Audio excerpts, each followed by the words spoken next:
Hello, everybody. It usually, let's see, takes a minute for it to show up and start letting me know who is here. So we'll give that a minute. Oh, Marilyn's here already. Hi, Marilyn. So glad you're here. I know we will wait and see who else is coming, but I have Melissa and Beth and Rebecca all here. We're going to chat all things Emma M. Lyon Volume 8 today. So excited. Elizabeth's here. Jacqueline's here. Meg's here. Yay, excited for tonight's chat. Fantastic. So I am so excited. I don't know about you guys. I felt like I was going to a party. I was like, ooh, I got a party tonight, a book party. Right? got my book. Exactly. Hi, Mary. Hi, Gloria. Welcome. So glad you guys are all here. We're going to talk all things Emma M. Lyon. Hi, Laura. Okay, so ladies, I usually start off, and this is just kind of a silly thing we do, where we talk about which team we're on for Emma, who we think is her, the person we'd like her to be romantically involved with. And the pool is kind of widening, I feel like, as we go along. But, our core members are, of course, Pierce, Islington, Hawks. We have Jack as sort of an outlier. And then, curious, did anybody notice that Mr. Hazel, who she danced with at the one ball? Yes. I thought, oh, maybe are we going to see him again? I don't know. So everyone in the chat, throw your predictions. Ladies, Melissa, Beth, Rebecca, whose team are you all on? I don't know. I know who I would pick, but who would you pick? Because we talked about that. I want to be a duchess. Oh yeah, right. That makes sense. You are a duchess inside, though. Yeah, it's her handle. But no, I just love his character. But I love all of them. I worry about Pierce. He has a lot of baggage. Yeah. So I love him, but I worry about him. And Hawks, he's so unique. But sometimes I'm like, maybe. I don't know. Yeah. Yeah. So I'm Team Hawks. Yeah. I will say Islington's growing on me. Yeah. Definitely. Like, especially with Stonecrop. I'm like, yeah, I could live in Stonecrop. Like, he can go and do whatever he wants, and I'll just hold the fort there. Yeah. But I am not Team Pierce at all. I think he would be a great friend, but I do have a lot of concerns about Pierce. I just can't help it. And I know the last time that I did this with Jen, she had said she was, I think, was like, not to give spoilers, but Jen was Team Pierce. Mm-hmm. So I've thought about it a lot. Like, okay, like this is, but sorry, Jen. That's okay. And Beth, what about you, Beth? Where are you? I have kind of a complicated answer. So let's hear it.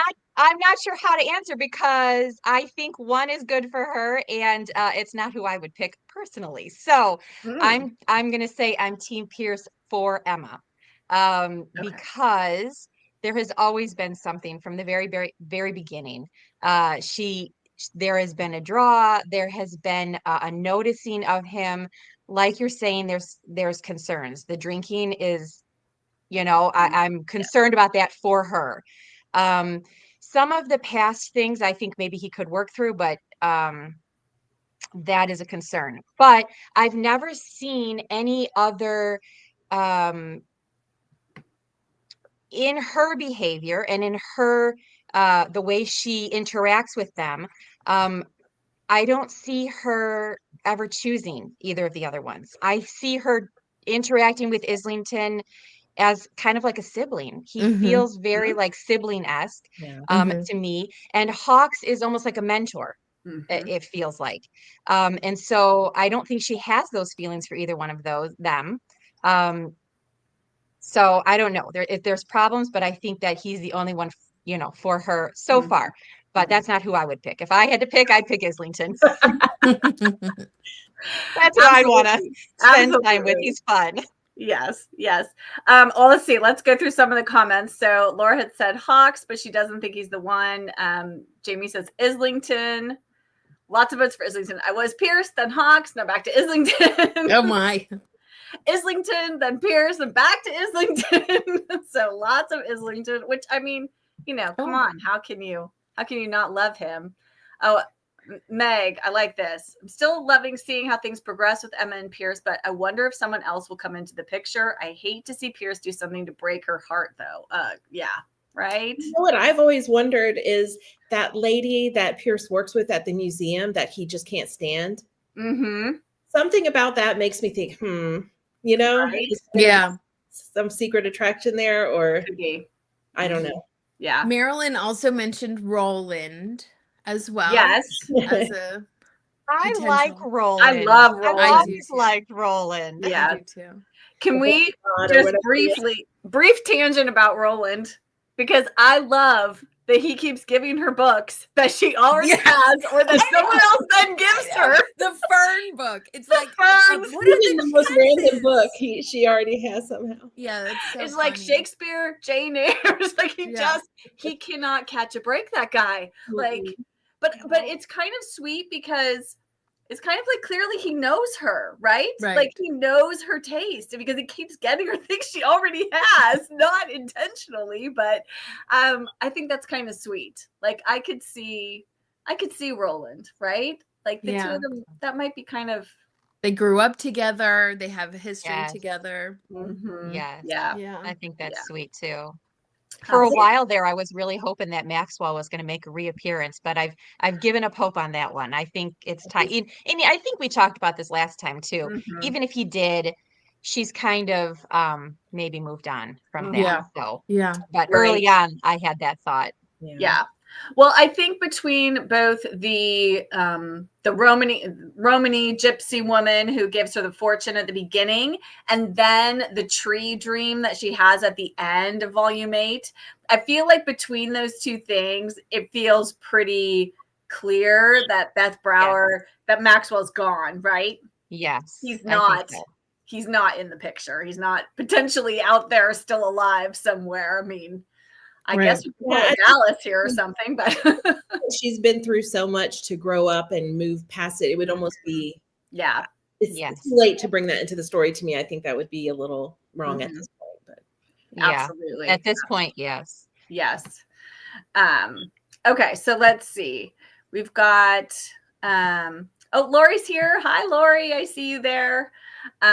Elizabeth likes your answer, Beth. That Pierce sort of for Emma, but for your own choice, Islington, right? Like, so yeah.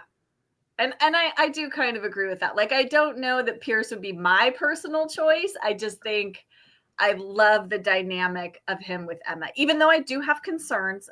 The drinking's concerning, the sort of hiding of his past is concerning.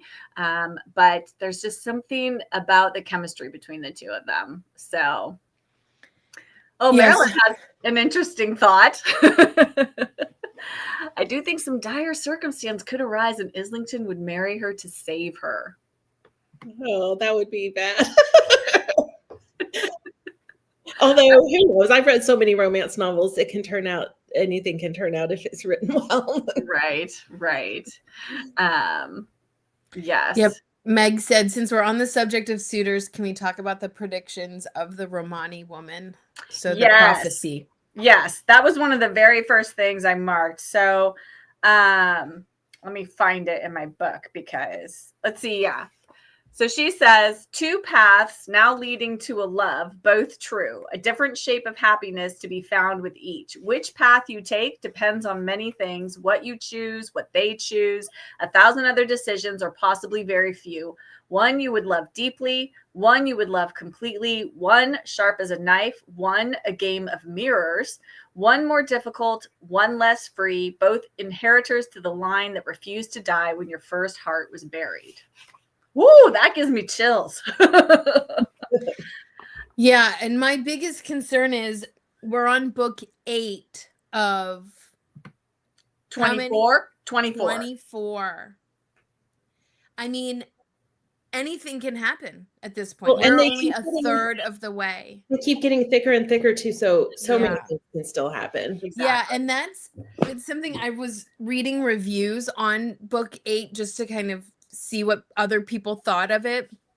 And that's one of the biggest complaints is like we're getting to the place now where there's a lot of unfinished plot lines, you know, and it is getting thicker and thicker. Like that was a frustration that people had. I personally, I mean, somebody was like talking about the descriptions of Stonecrop, and I was like, I really think I could read an entire book just about describing. Yeah, I love that stuff. Me too. Like, right. I had no. I'm like, the longer the better. I loved that setting of all the settings she has done. It just Yeah.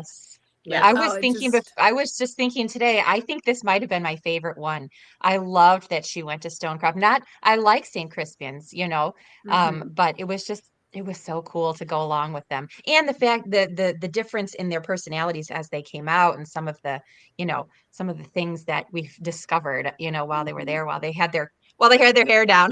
Yeah. And we discovered more about Islington, I think, and we discovered obviously more about Pierce. I don't think we know anything more about Hawks except that he's a boxer. He's a mystery. He is the most fascinating character. Yes. I really intrigued by him for sure. Did you notice them? He brought up something. I didn't mark it, but something about Oberon. Did you guys catch that? Yes. Oh, he did? I missed it. He did. Connection to Oberon in there, and I was like, yes, hoping we would go that. Yeah, I didn't mark it either. Oh shoot! Made you think about the New Year's dance, or what? Yeah, right. 12th night, whatever it was. Sure, that was him. You know what I'm saying? Well, it almost seemed like it was maybe a little clue. You know, was it like a little? I didn't mark it, so I can't remember exactly what it was, but there was he made some allusion to Oberon, and I was like, what's going on here? And then that was like it. So it didn't develop into anything. I noticed it. Yeah. I mean, I still think there's definitely a possibility that he was Oberon, a very strong possibility that he was Oberon in that 12th night scene. Ball, whatever it was, masked ball thing. But you know, and then we also have to remember there's the Paris, the woman who sends the Paris scented letters, right? Like we have this whole mystery woman in the background that we don't know about in Hawks's life. And I agree, so much of him is a mystery.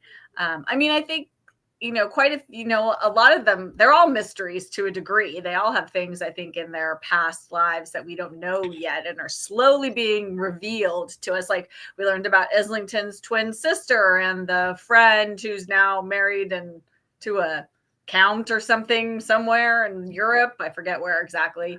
You know, and then we learn about Pierce's family. So we're sort of starting to unravel some of that stuff. But yeah, Hawks is quite the enigma. I think the interesting thing, though, for Hawks is the most enigma, but he's the one that her father entrusted his daughter to, kind of, you know. So he obviously knew him pretty well and trusted him, I would think. So there's something there. Mary said, I didn't know there would be 24 volumes.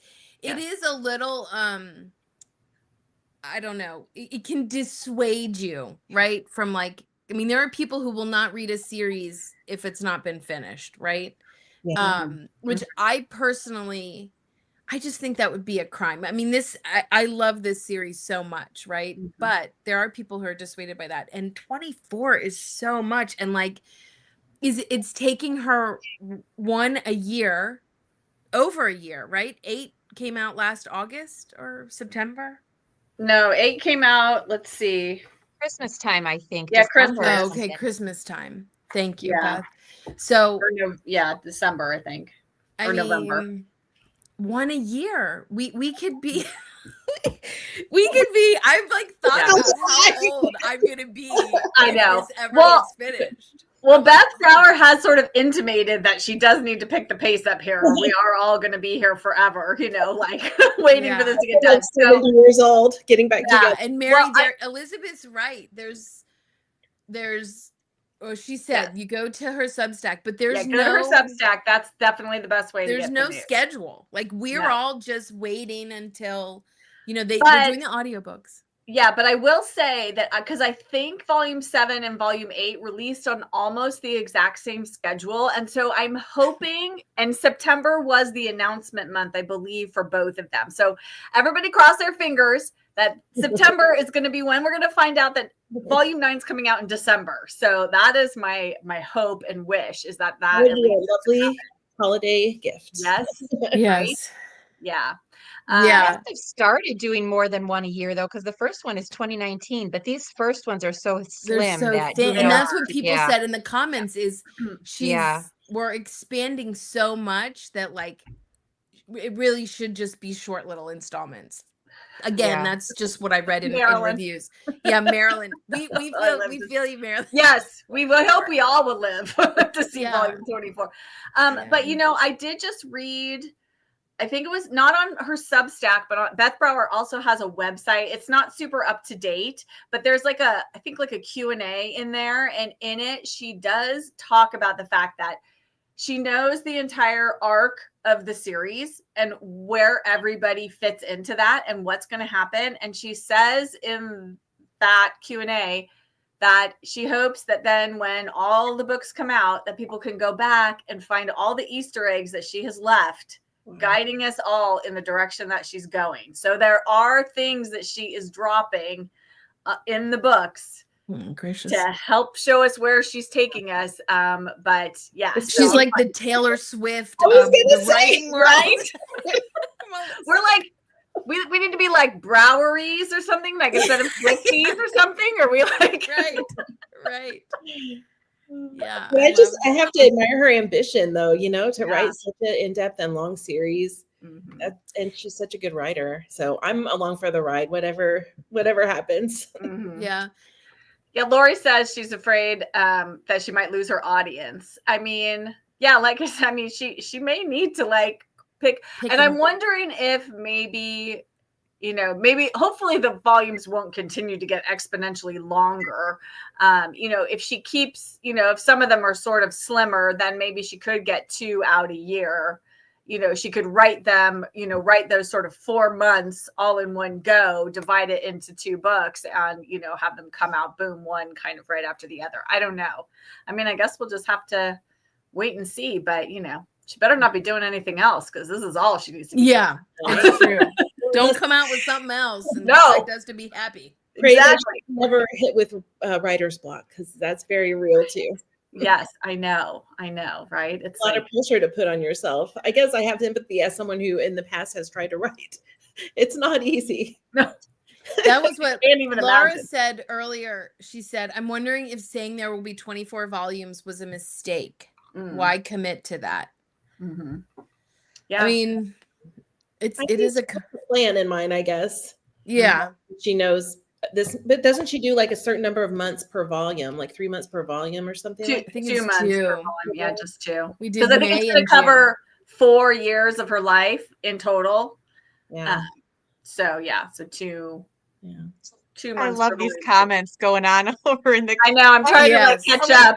Elizabeth is saying it reminds me of Harry Potter. 10 years for the series. She started in 2019, so we've only got 4 more years. Do you think she can make it? Yeah. I know, right? Yeah. Yeah. I mean, I know that's the thing that we talk about in my family is like, at least, again, that's why people don't start series until they're finished. Like my kids are like, I can't imagine if we had to wait, you know, for this series to come out.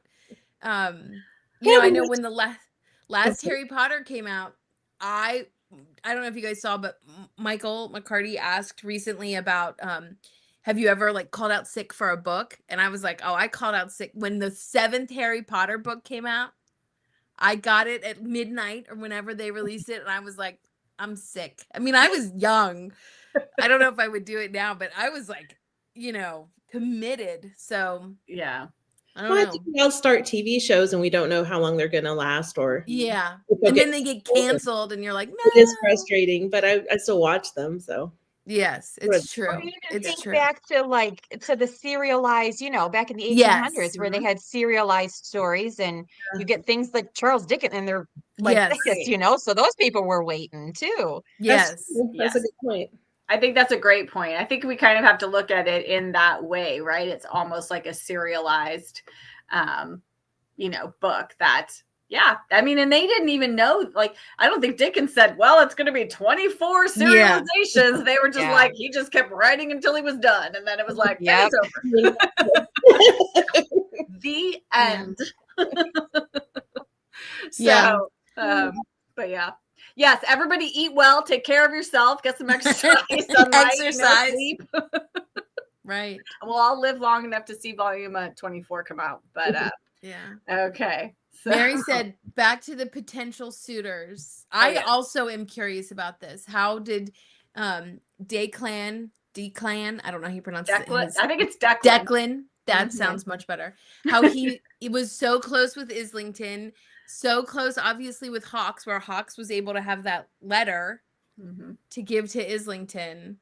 I do really love the ingenuity of Beth Brower to make this like whole closet situation happen so that Emma could go to Stonecrop without there being a big scandal, right? Like I feel like that was a pretty good move. I don't know if it holds water. Like, would that have happened where you have a young, untethered woman who is, had a guardianship by an attractive duke who's similar age? I don't know, but on paper and like legalistically looks good. And then she got to go to Stonecrop. Yeah. Yeah. Right? I'm sure it'll help in other storylines as things go forward too. It'll give her a little more freedom. Yeah, I love that she met Agnes in Oxford. Yes. Oh my gosh. Yes. Oxford, right? Oh my! I wrote in my notes. Yes. As I'm starting to read, I'm like, I hope Agnes Dowd makes a comeback. I have it here in my notes, and then she did. Well, I know. Well, and I loved. Did you see it? Because she said, "Let's see. Let me see if I can find it really quick." She says to Emma, I'm so like something like I'm pleased to see you, but I'm not at all surprised that you made it here, like to Oxford. And I was like, wouldn't that be a great storyline if Emma goes to Oxford? Like, I'm kind of like, forget all these teams, forget the men. Let's have Emma go to Oxford. Yeah, I'm expecting it almost that she will somehow get her attention. It's such a big dream of hers. I know. Like just the sort of intellectual. That's one of the things I love about these books is how very sort of bookish and literary they are. I mean, oh my gosh, Beth Brower is incredibly well versed in poetry, in Shakespeare, I'm like, wow. I mean, she has done an incredible amount of research. And just the way she puts that in and her knowledge of Latin but yes, I just think how fun would it be for her to go to Oxford, and she tells Hawks all about how she felt while she was there, and I loved all of that. Yeah. We're talking about Agnes, the maid who brought in the society to fix the rug. That was such a great ending at the book. Yeah, and I mean, and that is the thing about this is people can complain about all the threads, but I do feel like, Team Oxford, good one. I do feel like she does, she must have a huge whiteboard room where she's got all the threads because like she went back and like tied that one up. You know what I mean? Yeah. Yes, I know. I wonder if she's got like, how on like crime shows when they've got the board with like the red thread that connects all the crazy serial killer stuff together. Yeah, I'm picturing she has a room like that in her. Me too. Home. She's got, there's so many different threads going on, right? I know. Yeah, Mary says, I hope it's not the last we've seen of Oxford for Emma and Mary Berridge. Yeah, absolutely. Yeah. That would be. And Mary's, I can't remember his name, the guy that she works for. That's a fun thing to be watching. Professor Fletcher, yes. Mr. Clark Kent / Superman, Professor Fletcher. He's like, look at how hot I am. Let me take my glasses off. Seen that movie, The Mirror Has Two Faces, where Jeff Bridges plays this real nerdy professor, and he's extremely attractive, and all the girls are like, oh, in his class. That's him. Yeah, absolutely. Yes, absolutely. Oh, here's a good. Meg has a good question. Yes. do we think she's headed for academia eventually? Will she devote herself to writing? That's another thread that is going on, is because, she wrote about Hawks's boxing match on May Day. Yes. And, she didn't get paid for that. But I'm like, okay, see, now this is something like she could get a job on I forget what their newspaper is called. Spectator? Is it something like that? I forget. I'm not going to remember. But yeah. Anyway. Job for her though. Wouldn't that be the best job for her? She could be like I don't know what she could write, some sort of column or something, and even anonymously she could do it and still get paid for it.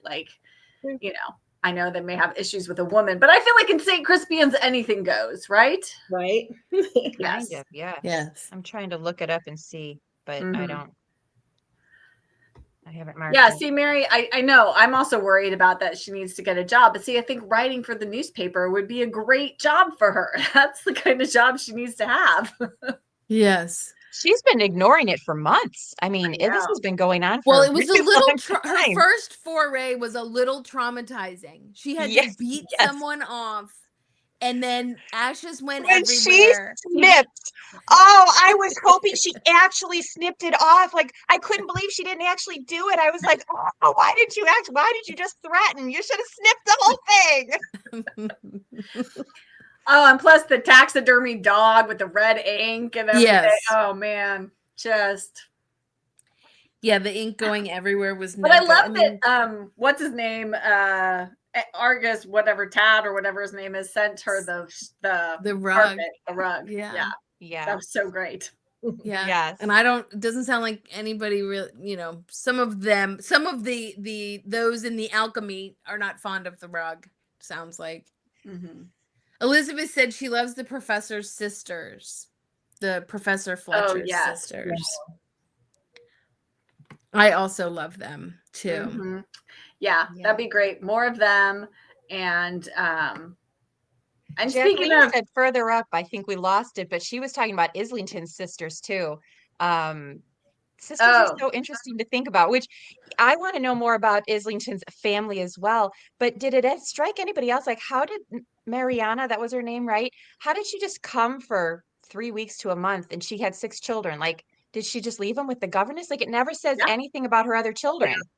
Or I'm sure they have a lot of money, so I think she has staff. She just gets to be pregnant at Stonecrop.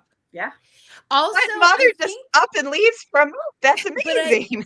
I also think there's something about, at least I know, so in the Amish culture that I live near, if women are expecting, they're not supposed to be seen out. You don't see like a pregnant Amish woman out. Mm-hmm. So it might be similar in that time of she may not have been, she may have been like was quarantined where she would be seen or something. Yes. Yeah. Mm-hmm. Yeah. Yeah, I definitely think in 1800s in England, pregnant women weren't supposed to be, really. Yes, I didn't know about that. She's just hiding. Yeah, so she's in hiding. Laura found a stoop. She says, a tiny thing near the beginning, page 33. Beth said they were on Islington's front stoop. That's an American term. Yeah, I didn't really notice that, but I didn't either. Now we're all American. Yeah, there was something else, and now I'm trying to remember what it was that I thought she needs to have her an Americanism. Yeah, Brower Swifties review it for her. Right. Yes. I read it on my Kindle. I was talking to a couple people after this is going back to volume 3, but in volume 3 I told you guys about this. Yes. I read that like a passage from volume 3 and I was like, wait a minute, that sounds weird. It was something about Pride and Prejudice and I was like, that doesn't sound like Pride and Prejudice. And so I tried to Google it. I was like, where did this, because I didn't want to read all of Pride and Prejudice to try to find it. Mm-hmm. And so I was like, what part of Pride and Prejudice is this from? Turns out it was from the movie. So when I started talking about it, from the 2005 movie, and I was like, this doesn't sound right for Pride and Prejudice. So I put a little like query out there, and Elizabeth is here, and Elizabeth was private messaged me, and she was like, yeah, that was like a, like an oops thing or whatever. That was from the movie, not from, from the book. And I was like, well, that's really funny. So I was telling some of my local friends about it, and they were like, didn't know what I was saying. And so they're sending me screenshots of the same page in their book as in my book, and the text is totally different. It's completely different. So Wow. I don't know if somebody caught it and then subsequent printings. Does anybody know about this? Like I was like, why is your page different than mine? It's totally different. I've never heard it, but I know she's self-published, so Yeah. I'm sure she can fix things as she wants, or like in the e-version, Right. things as they. Yeah, that's interesting though. It was funny though, Beth, because after you told me about that, then I went down this tried to find on the internet anything about. There's nothing. I couldn't find. Oh. I was searching like all kinds of things, MM Line, Volume 3, page 173, blah blah blah. And then I did the quote and I did all this other thing. And no, all I found out was the same thing as you, that it's a movie quote from the movie. That I guess there was like a Reddit thread, and because the quote was used in there, it got misattributed to Austen. So maybe that's where Beth Brower saw it. Was like, maybe she was looking for, during her research. Yeah. I mean, it's a little thing, but it just kind of threw me. And I was like, but what really threw me is that somebody else didn't have the same thing I did. I was like, wait a minute. That's crazy. Sent me a screenshot of her page. Well, I looked at then I had to look at my copy too. Everyone should go, if you have your volume 3 near you, everybody go look at theirs and tell us what it says on page 173 at the 173. 173 is 173. What. So, and he's talking about, it's between her and Islington, Emma and Islington, and they're talking about Stonecrop, and he's telling her that it's in Derbyshire. I don't know if I'm saying that right, Derbyshire. I'm not. What chapter is it? It is. Or date? Sorry. The date is August 23rd. All right. And so she says, it was perhaps too much to ask. I refrained from any literary references. I tried, but my expression froze on the rather mischievous end, and he gave me a put upon expression. Go ahead, make your jest. Is it in the miserable half? I blurted joyfully. That's what mine says. And that's a line from the movie. But what my friend says, I'm going to pull up here the screenshot she sent me. Okay, I'm looking. I should have had it already pulled up. But however, she did it she changed it to something from the book. Here it is. Hers says, oh no, wait. Sorry, that's somebody else's. Hers says, go ahead, make your jest. So the similar one. And then it says, is your behavior to us in every respect as pleasing as when you are in Derbyshire? I blurted joyfully. So she changed it to. So what copy do you guys all have? Which one? August 23rd, volume 3. Yes. Everybody let us know. So I have the same one as Beth. What is, Rebecca, what's in the Kindle or the ebook? I don't know. I can't find it. I'm trying to find it. Mm-hmm. Elizabeth Brink says hers is the same as mine as well. So, yeah. Oh, Elizabeth said she's dying to know what it said instead. So that's what it said, Elizabeth. Just what I read there. It was just funny, Mm-hmm. Gloria's is the same as Beth's. So yeah. Which is the old way. Right. The miserable half. You have the miserable half. The miserable half. I have the miserable half. But I just got this book at the beginning of the summer, so it must have been back stock or something. Wow. Yeah, I know, that's weird, because that's what I was thinking. Like, I've had my copy, over a year probably, that volume 3. So I wonder when it's almost like a little one of those rare editions, right? We've got a rare edition now because it. Well, that was was it volume 6 or 7 where they had the misprint at the bottom where it's page 97 and there's 2 lines that got printed on top of one another. And so if you have a special copy of page 97, she would, when it came out, she sent out, you could get an autographed thing to go in yours. or something. Okay, I'm so looking right now. the Kindle says, tell me if this is the right one. Is your behavior to us in every respect as pleasing as when you are in Derbyshire? I blurted joyfully. That's the new That's the new version. one. So the Kindle's fixed. The Yeah. Kindle is fixed. It's easy to fix the Kindle, I think. Yes. with Yes. published. Absolutely. Printed version, Right. not so much. Yeah. Oh, it was volume 8. Elizabeth said it was volume 8 that has page 97. There was a misprint. It was the very at the very bottom of the page. Mine doesn't have it, but the bottom line was like 2 lines printed on top of each other, or there was anyway. So if you had one of those special books, it was just like a limited number of them had this mistake in them and actually got sent out. Anyway, when it was first published, then they did I think it was like Beth Brower would send you something if you were in the 97 club, I think is what she called it. So She's definitely fun. a Swiftie. It's like the Yes. Travis Kelce's 92% or whatever. yeah. Oh, Marilyn yeah, says so her hardback has the new line. When did you get okay. your hardback, Marilyn? Is it new? I'm gonna have to go home. I read it on Kindle, but I also I did ask for the whole set for my birthday, so I have the Yay. whole set. Yay. Did It's you get the such a- hardcovers, Rebecca?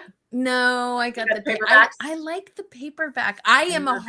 hardback girl. I love Uh-huh. hardbacks, but the matte of that. Yes, the paperback, covers on these. I don't know. I can't. They're So so anyway. good. I'm like, I just want to run. Yeah. And my So daughter many loves new books paperbacks. are coming out like this. Yes. Yeah, it's nice. She might have turned me to the dark side. She said pretty recently she got her hardback. Okay, pretty recently. So it sounds like Yeah. they caught the error of their Fixed it. ways. They have Yes. corrected it. We need to let them know about the front stoop, which I just looked up. Apparently the British just call it either the porch, the front step, or sometimes the doorstep. So Well, maybe she watches someone on her team watches it. I don't think so. I don't think so either. She doesn't have time for this. She's got so much more to write. Yeah, right. What are you doing on YouTube? Right. Get to writing. Yes. Yes. Jacqueline Yeah. says her volume 3 has miserable half. Okay. So they must have just recently discovered this. It Right. must just be like a very recent discovery or something. Yeah. But And I'm don't sure you just there's love just that. This is the yeah. print. This is the printing world, right? Like I think that's so fun. Yeah. Now we have me too. rare copies. Absolutely. So Hang on Laura, to those. just so you know, excuse me, the Kindle, it's on Kindle Unlimited. So if you have, she had said she might get Oh, the right. Kindle version so she can reread it right before volume 9. They're all on Kindle Unlimited. So if Yes. you have that membership, you can get it. Elizabeth has a good point. Maybe the audiobook yeah. people will discover things for her since they're British. Yeah. The Right. narrator's like, no, Yeah. don't say stoop. Right. Didn't they change some of the words in the Harry Potter books to make That's them a more stupid- American for the audience? Yes. So I mean, they even changed the title of the first book. Yeah, The Philosophers. Philosophers. I'm like, So we maybe couldn't have figured that out. Like, are we that dumb? We can't figure out from context clues. Yeah. I know, right? Yeah. Especially them over here, we have to have it spelled out for us. Yes, Yeah. no. That's insulting. Please dumb it down Yes. for us as much as possible. I'm impressed that she even attempts to, like, as an American, write a British thing. I feel like that'd be real overwhelming for me. That'd be really overwhelming trying to. So that's pretty impressive That's a right good there, job. on top of her knowledge of literature. So Anytime something strikes me as a little non-English, I just say, well, it's St. Crispian's. It's not real England. So that's how they Yes. that's how they Right. sit there. Exactly. We can always, right? Because there's something just slightly not real about St. Crispian, so we just have to roll with it. Right. Yeah. Okay. I'm gonna diverge off on a tangent that I just wanted to ask you guys what you thought about. So I'll tell you what page, and then I will tell you what date. So it's page 222 in the paperback, but June 8th, when Pierce first arrives at Stonecrop, and he and Hawks, there's a 5-pound note that is passed between the two of them. Yes. Like, there was some sort of wager that happened. And Emma says, I noticed a 5-pound note passed between them from Hawks to Pierce, a wager to which I was not privy. They both kept a straight face, thinking the exchange unnoticed. And now I want to know, what were they betting on? Everybody give me your, what's your theory? So I was like, what? You can't just drop that and then leave it. Like, that's got to mean something.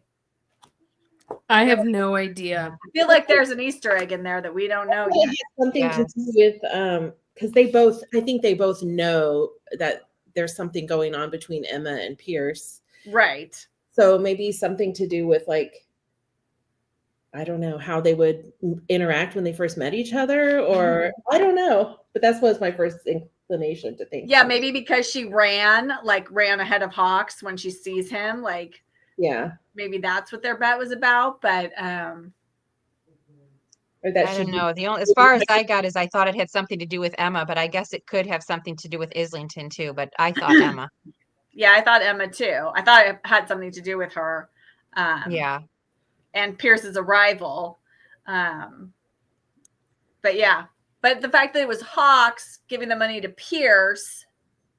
Oh, to Pierce. Oh, yeah, and not the other way around. So that's what kind of I misread that. I don't know then. I don't think it was about Emma. I don't think Hawks or Pierce would bet. I think they have more respect for her than that. Yeah.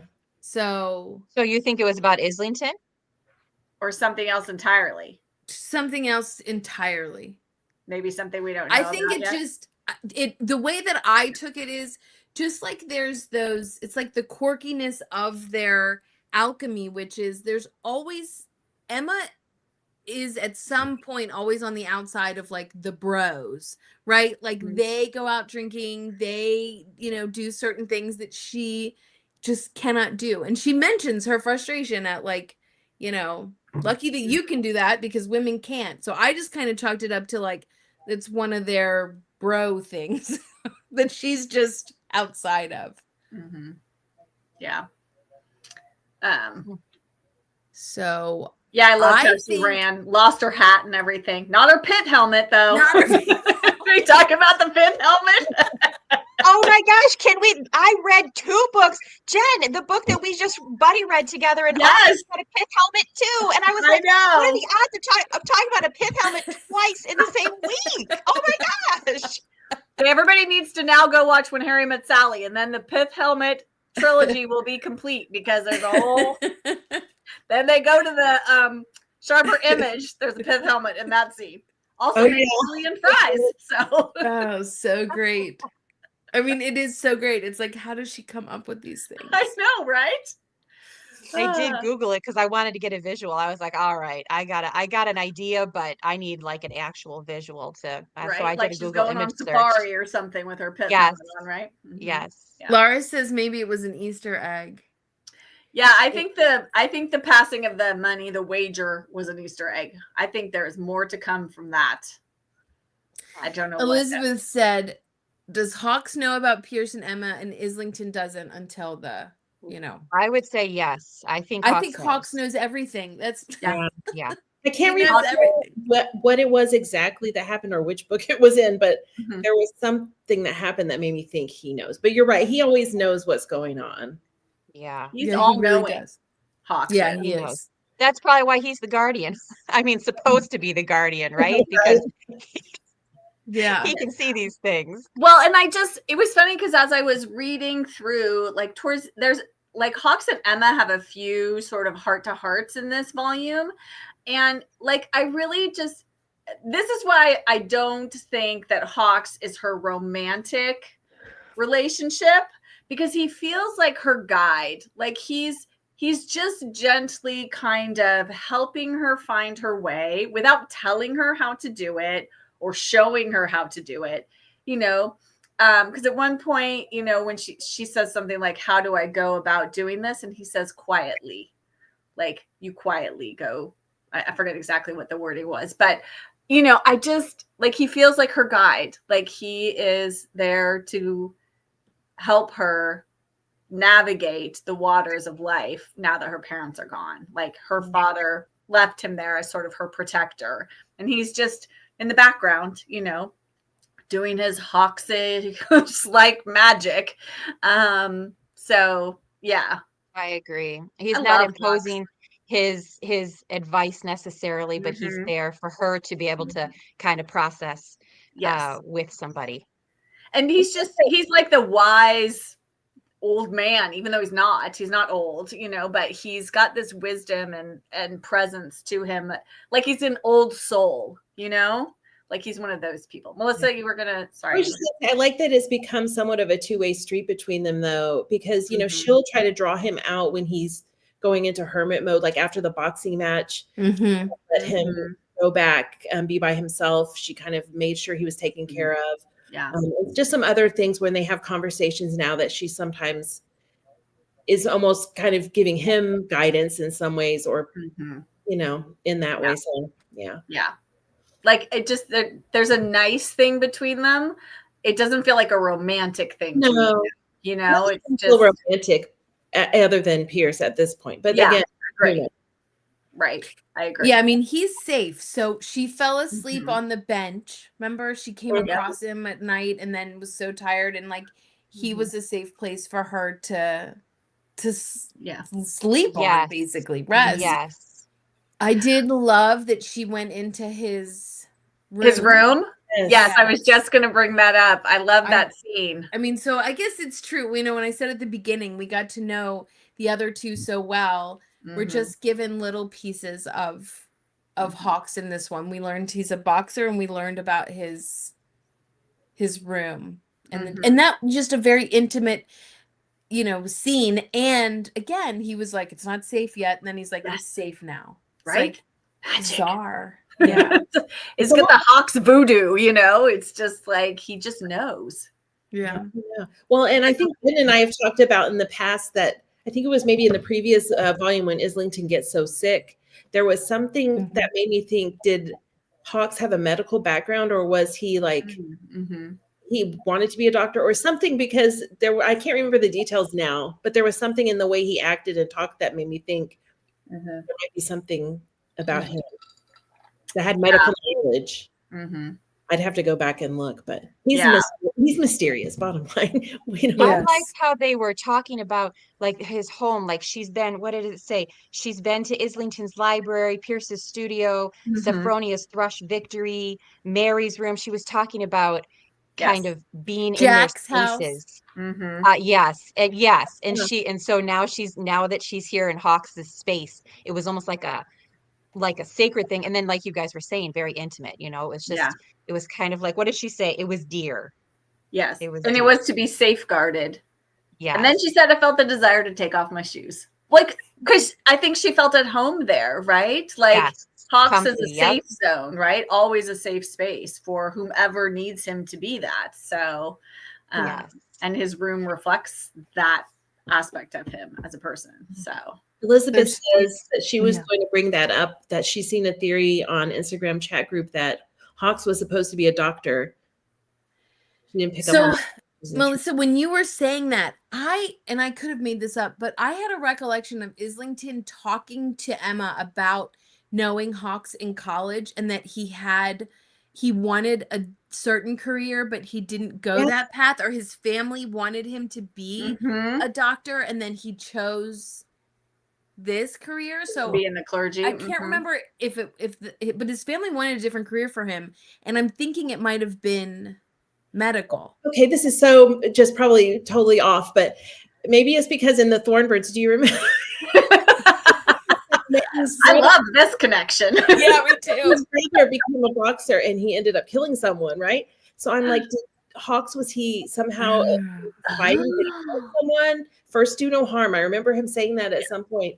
Did he do something that took him off the path of being a doctor because he hurt someone or died when they were boxing or something? I don't know. That's just me making stuff up, but it kind of made me wonder. And did that push him towards more of a religious path in penance or something? You know? Yeah, like it does sometimes feel a bit like he's in penance for his sins. And there is sort of a because even Emma alludes to that after the boxing match, you know, when Beth, you were saying like about how she was coaxing him to come back, and she holds his book hostage. She's like, Yes. Yeah. you gotta come back if you want your book.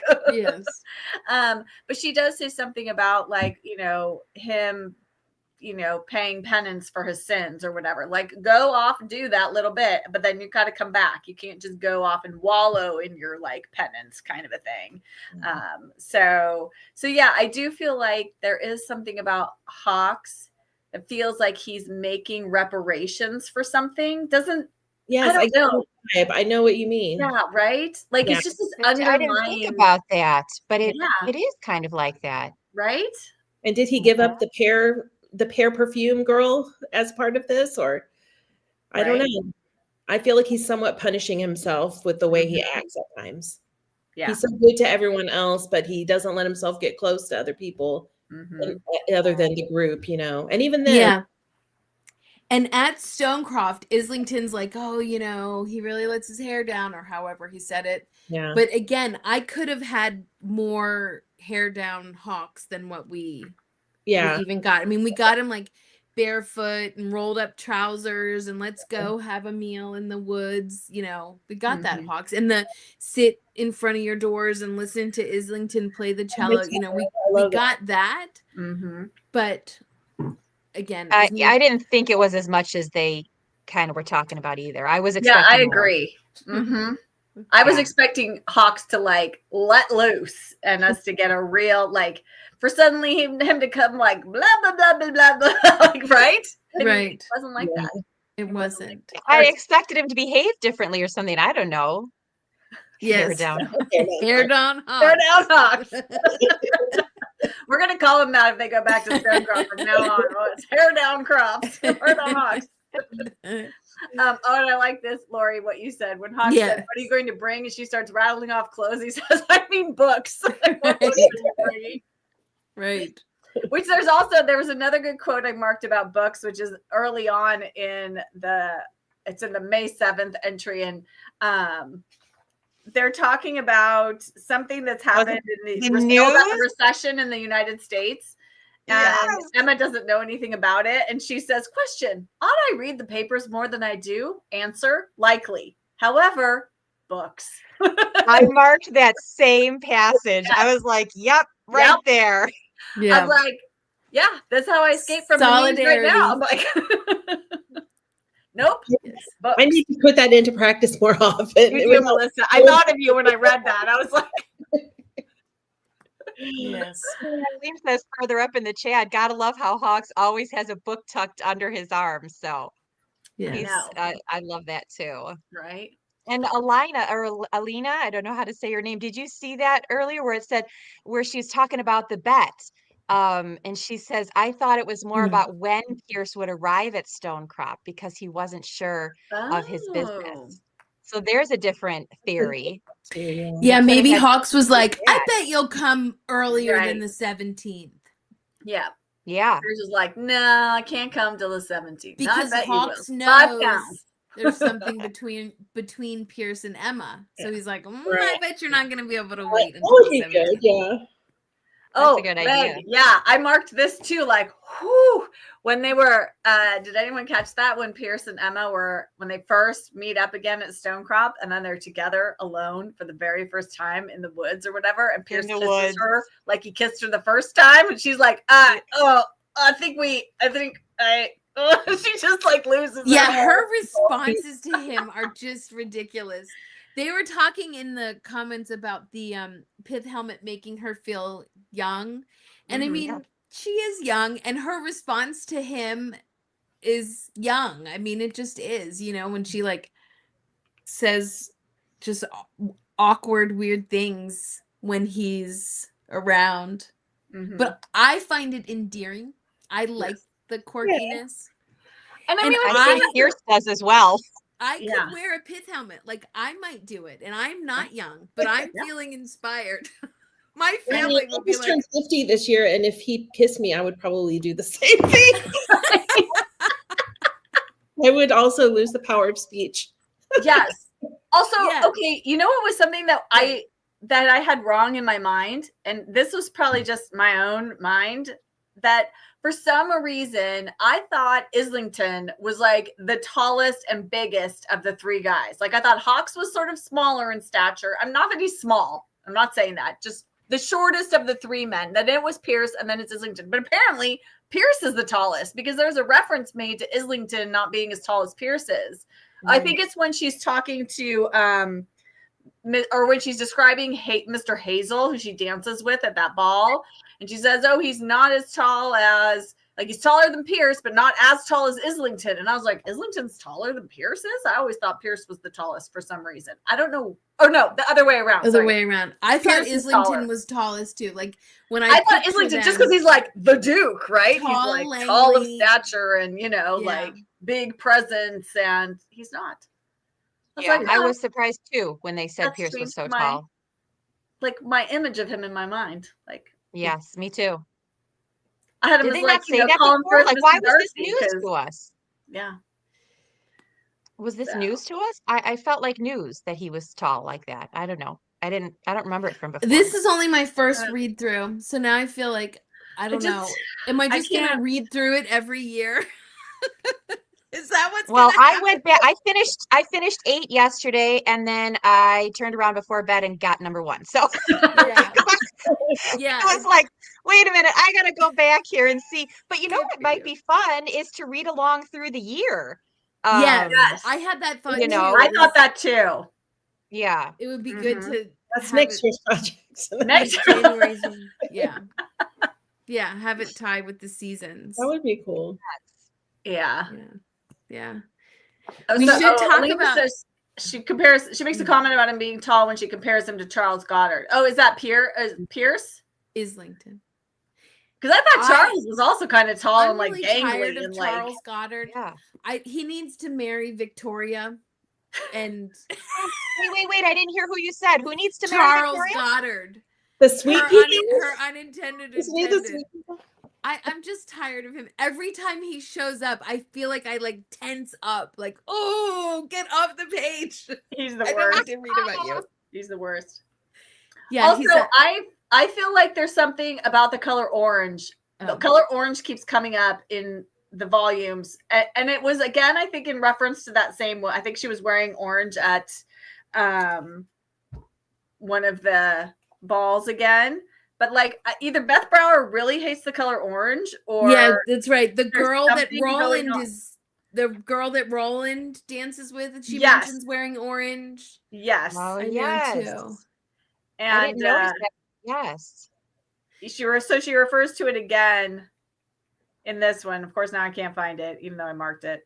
But I was like, okay, I feel like there's something about the color orange. We have the orange book. I was sort of reddish orange. I was like, is there never going to be an orange book? Does she maybe hate? Yeah, maybe not. It's true. I don't know. We need to talk about Pierce's family, but also I do want to talk about Lord Croydon. I was just going to bring up Croydon because that is maybe one of my favorite Aunt Eugenia quotes of all time. Did you guys catch that? It's right at the start of May 28th. It's on page 163 in the paperback. And it's when Emma's like, oh my gosh, I got to go tell Aunt Eugenia. She is not going to be on board with this, right? Like she's so sure her aunt is going to like not want this guy coming around. And then Aunt Eugenia's like, I'll give you his name is ridiculously spelled. Croydon, why not Croydon as it's pronounced, and be done with the business of silent letters. Persons of the male sex, especially with excessive X's, are all suspect. I was like, that's my new favorite Aunt Eugenia quote. Persons with excessive X's in their names are suspect. I was laughing when she was talking about Tybalts and don't hang out with people who get kidnapped. Just don't do that. Right? Oh, and Tybalt. I know, Tybalt. That's so sad. That was so sad. But she does put her pith helmet on and go after the marauders at Stonecrop. She's going to track them. And then, she decides that, they belong there at Stonecrop, that maybe that's not the right cat. I feel like was going to get you. Yeah, there's a new cat coming, right, Melissa? We believe that. We believe. Yes, of course. Cat coming. They have to have a cat. They have to have a cat. I know Beth That's- Brower has a cat, so I know she likes cats. So Again, Taylor Swift. She's there's a connection. There's a tie-in between Emma and Taylor. Yeah. we need to make a Emma M. Lyon version of the new engagement All the thing. men Like, in the book. this is like the Travis Kelce is like volume 9, and Taylor Swift is like all the Emma M. Lyon fans. Yes. We're like, wait, Right. nine. Right. Yes, I also want to talk about the conversation between Mariana and Islington. Mm-hmm. Yes. Yes, Yeah. let's talk about that. Well, let for me just sure. say, Croydon, I'm concerned about because he threatened our Emma. Like, I know. threatened her. Was like, you either get on board with me, and her ick, Yes. gauge went off. She does Yes. not Yes. like him, and I No. don't think it's it's not like an enemies to lovers kind of not like him. Like, she legit thinks he's a villain and dangerous for Arabella, and Yes. so that's concerning. Yeah, I think Anyway. so too. And especially, I mean, she even sent Roland on a mission to keep an eye out for him and make sure he doesn't come, to any of the Yeah. balls and interact with Arabella and all this stuff. Like, she's seriously concerned. So But they apparently had a meal He together. insulted her. He insulted did. her, right? Like, basically Yeah. saying, like, He well, you're not as whatever, your morals aren't up to this standard and you can get me in. And I was like, Yeah. wait. Who Yeah. are you? Yeah. not cool. Yeah. Somebody said put Arabella with Islington. I feel like I don't know Arabella well enough. I feel like she's kept at a arm's length. Mhm. And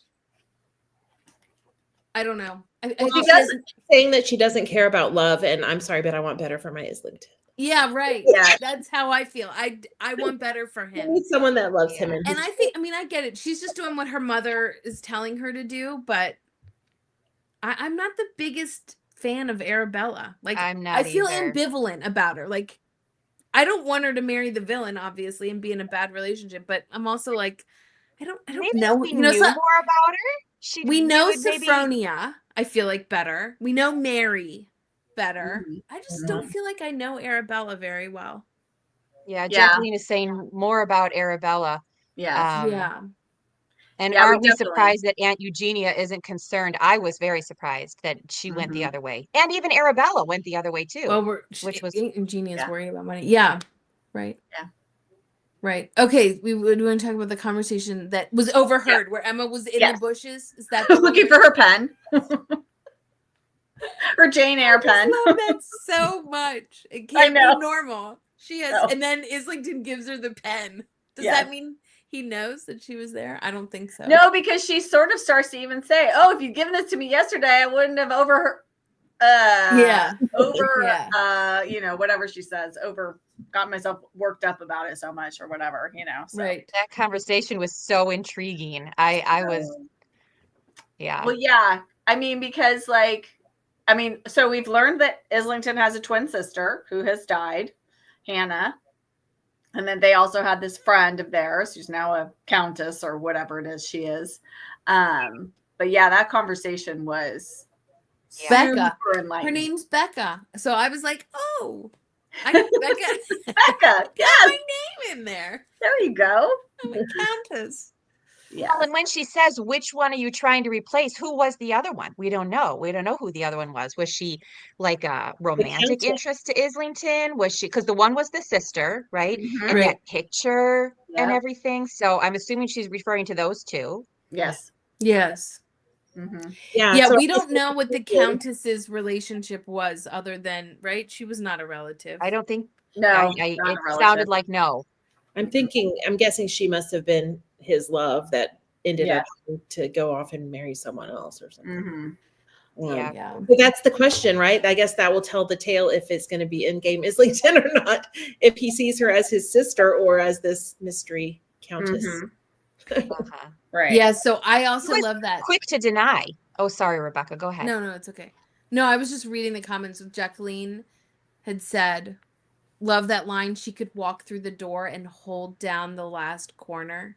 Mm-hmm. I also loved Yes. that so I love much. that I mean, too. and that's when Emma was like, that was alchemy. What they had was alchemy Mhm.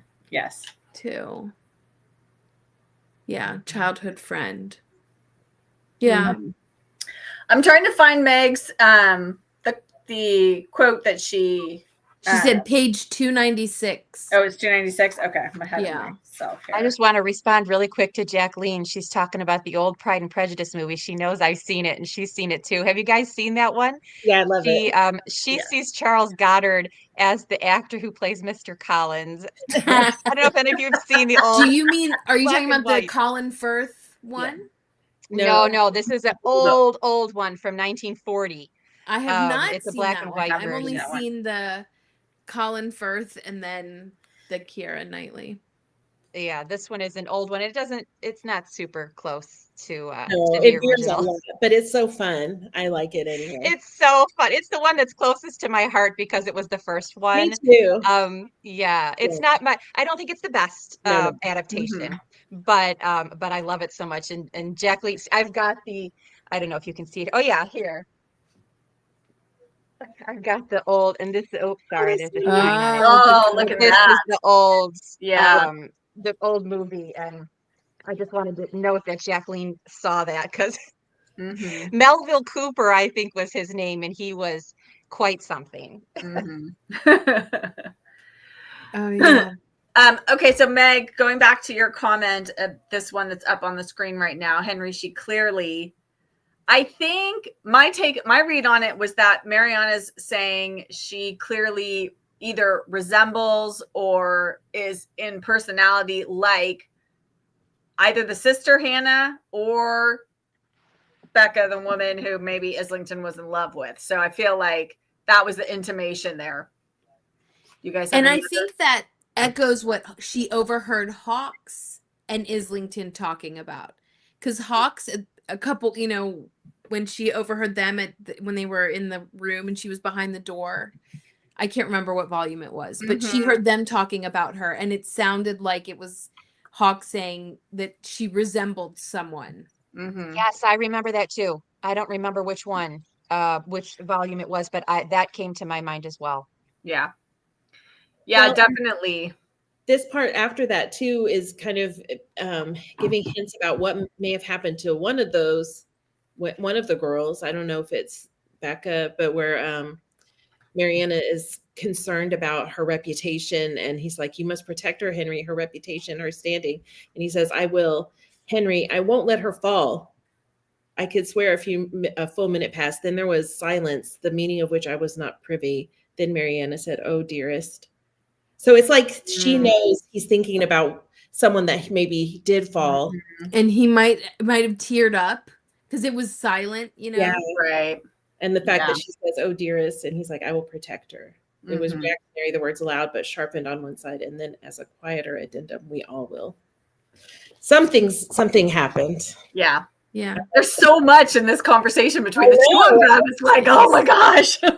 What do we think the of relationship between the two? Yeah. The other sister. Sorry. I do not like her. I'm like, what? At all. I like that she switched the maze signs. Like, yes, that was the only thing I liked about Maggie. But I don't like how she asked her husband to marry her. I just don't like her. Yeah, she's on the tower to find her way out. I know. Yeah. She's full of herself. Very. Yeah, I and don't like her. How disrespectful she is to Emma. Like, and Islington. She's also a jerk to her brother. I know. Which, I mean, like, he can take it, but like a guest in your home, like, how incredibly rude. She's insecure, I think. For sure. Yeah, I agree with Laura. She said, "I thought we would like Maggie. She's a disappointment." She's a disappointment.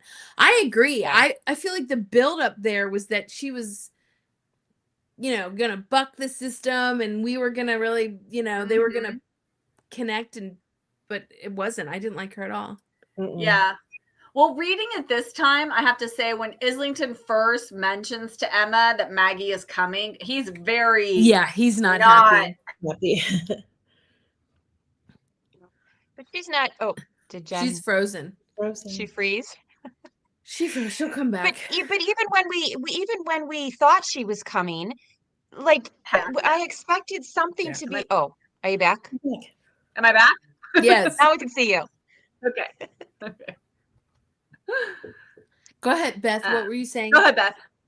I just think that I was expecting her to be, I don't, which one of you just said, like there was going to be some connection.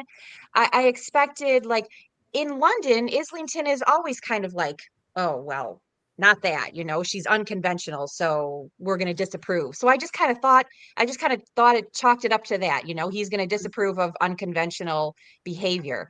But he had a reason for being mad, for sure. Yes. Yeah. That's true. And I think maybe that's why we assumed, oh, he's so stuffy, and so she's going to like him because he's, or that Emma will like her because she's right, more of a free spirit like she is, but Right. she goes beyond free spirit to just kind of nasty to me. Yes, Yeah. agreed. Although I did like the interaction that they had when they did go through the maze and they went up in the tower, and then, Maggie says she hates Stonecrop, and Emma asks her why. And she says it's the only place I miss when I'm away from it. Like every place else I can just take it or leave it, but this is the place I miss. And then they have this interaction where Maggie says, so it was your house where he stayed when he was ill? And a second surprise, says Emma. Yes, I said. And has he recovered, do you think? I believe he has. She nodded, then good. So she does care about her brother. She was concerned. I think my read on it is, how sometimes when you meet somebody who's like you, but nicer and better and more good than you are, that can get your back up. Like, oh, this person is like who I could be if I was the best version of myself. And I just wonder if Maggie sees that in Emma and doesn't like her because of that. Like, she knows she could be better. And be more like, because they're both very witty, they're good on their feet. They have, they're smart. They're sort of ingenuous women. And I just feel like, but Maggie's just not that nice. Yeah. Yeah. yeah. I don't know why the guys all like her so much, like Hawks and Pierce, and her husband for that matter. Yeah. Yeah, her husband seems a lot nicer than she is. Yes. Yeah. I liked him. Maybe she does just need to grow up. Jacqueline says she seems very juvenile to me on the surface. Yeah. But I think deep down she likes what she sees in Emma. Yeah.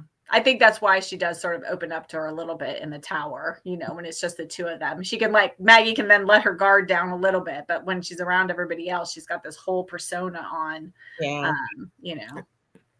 So yeah, I agree with Elizabeth. I think the So do father I. was really Yes. bad, and I think that Maggie is probably also projecting some of that onto Islington, right? Yeah. Of like, well, now he's, yeah. He's dad 2.0 or whatever. Yeah. Right. He's not. He's clearly not. Yeah. Yeah. Yeah. Clearly other than Emma's father, I feel like a lot of the men's father figures have not been good. Yeah. I mean, we haven't even really touched on Pierce and We what haven't. he went through at the, visiting his family. Gut-wrenching. That stuff, that was all just gut-wrenching to me. It was just awful. Poor Pierce. I know. I mean, it does explain some things about him. So, like, that was such I remember reading it for the first time that was so revealing about his character, all that we find out about his family and the stepfather, and just how horrible.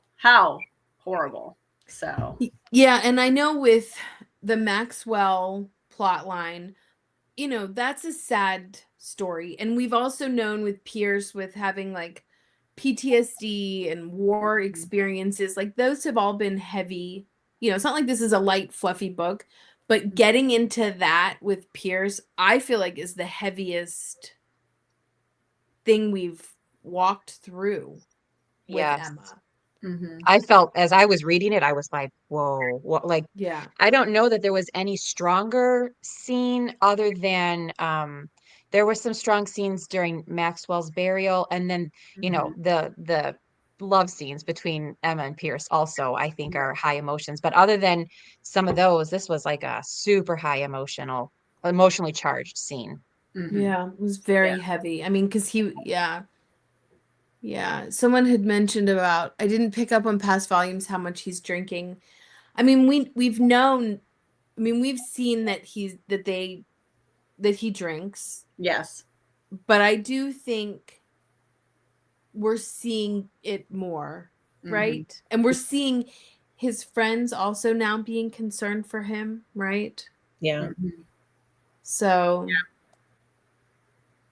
Yeah. I mean, definitely the drinking is concerning, you know, but I just, you know, I think my hope is that some of the sort of, you know, cleansing nature of letting all of that out, of getting to say all of those things to his stepfather might have some sort of healing effect on Pierce in some way and help a little bit to appease the anger he feels because of what happened to him and the trauma from that. So I don't know. I guess we'll just have to wait and see what comes in volume 9. But, you know, yeah, that was just gut wrenching, and just how he was so, I mean, you could just picture it, him in that moment and then unable to kind of break free, even when they leave and he's sort of dragging Emma away by the hand, you know, and he doesn't even really realize where he's going or what he's doing. You know, he doesn't ask her until later when he sort of snaps out of it, like, are you okay? You know, but he's immediately concerned for Emma, like worried about her. And is she all right? So I do like that about Pierce, that, you know, he's not just self-absorbed and self-involved as sometimes alcoholics can be, you know, like it becomes very self-obsessive. Yeah. Laura says the fact that Pierce doesn't want children may stem from his past, but surely that will be a problem for Emma. Yeah, that was a surprise to Emma.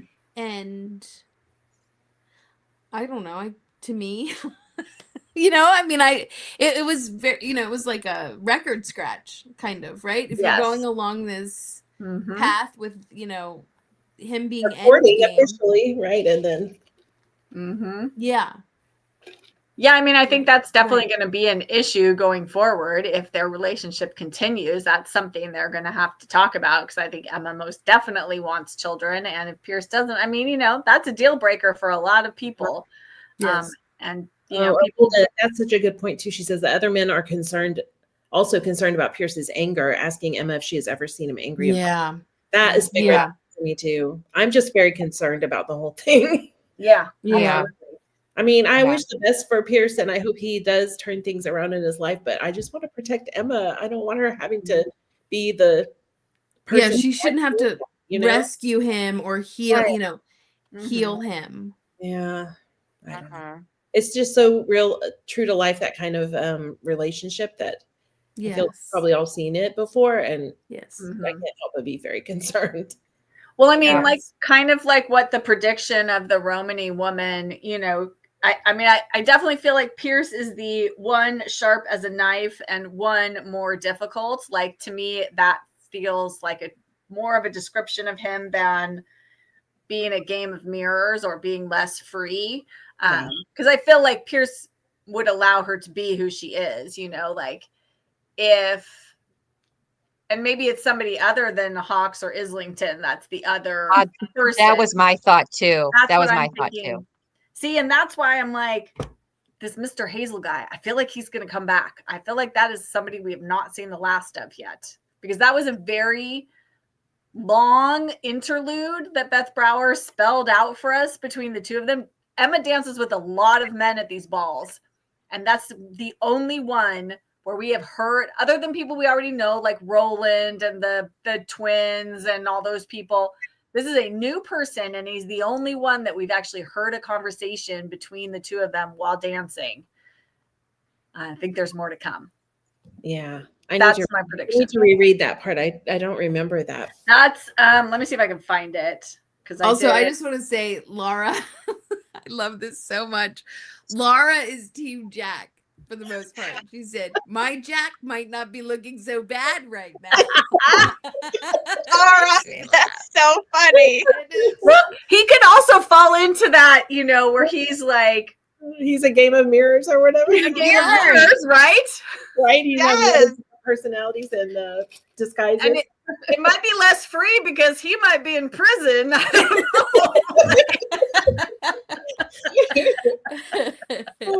He's definitely the bad guy. For sure. Bad He's the boy. bad boy we all love Yes. to love and Yes. love to not love. Okay, Melissa, the whole section with Mr. Hazel is like 145, starts at the bottom of 145 and goes through like 149. So yeah. What's the date? That is May 24th. Okay, thanks. Yes. I'm putting my bookmark back in there so I can read it. Yeah.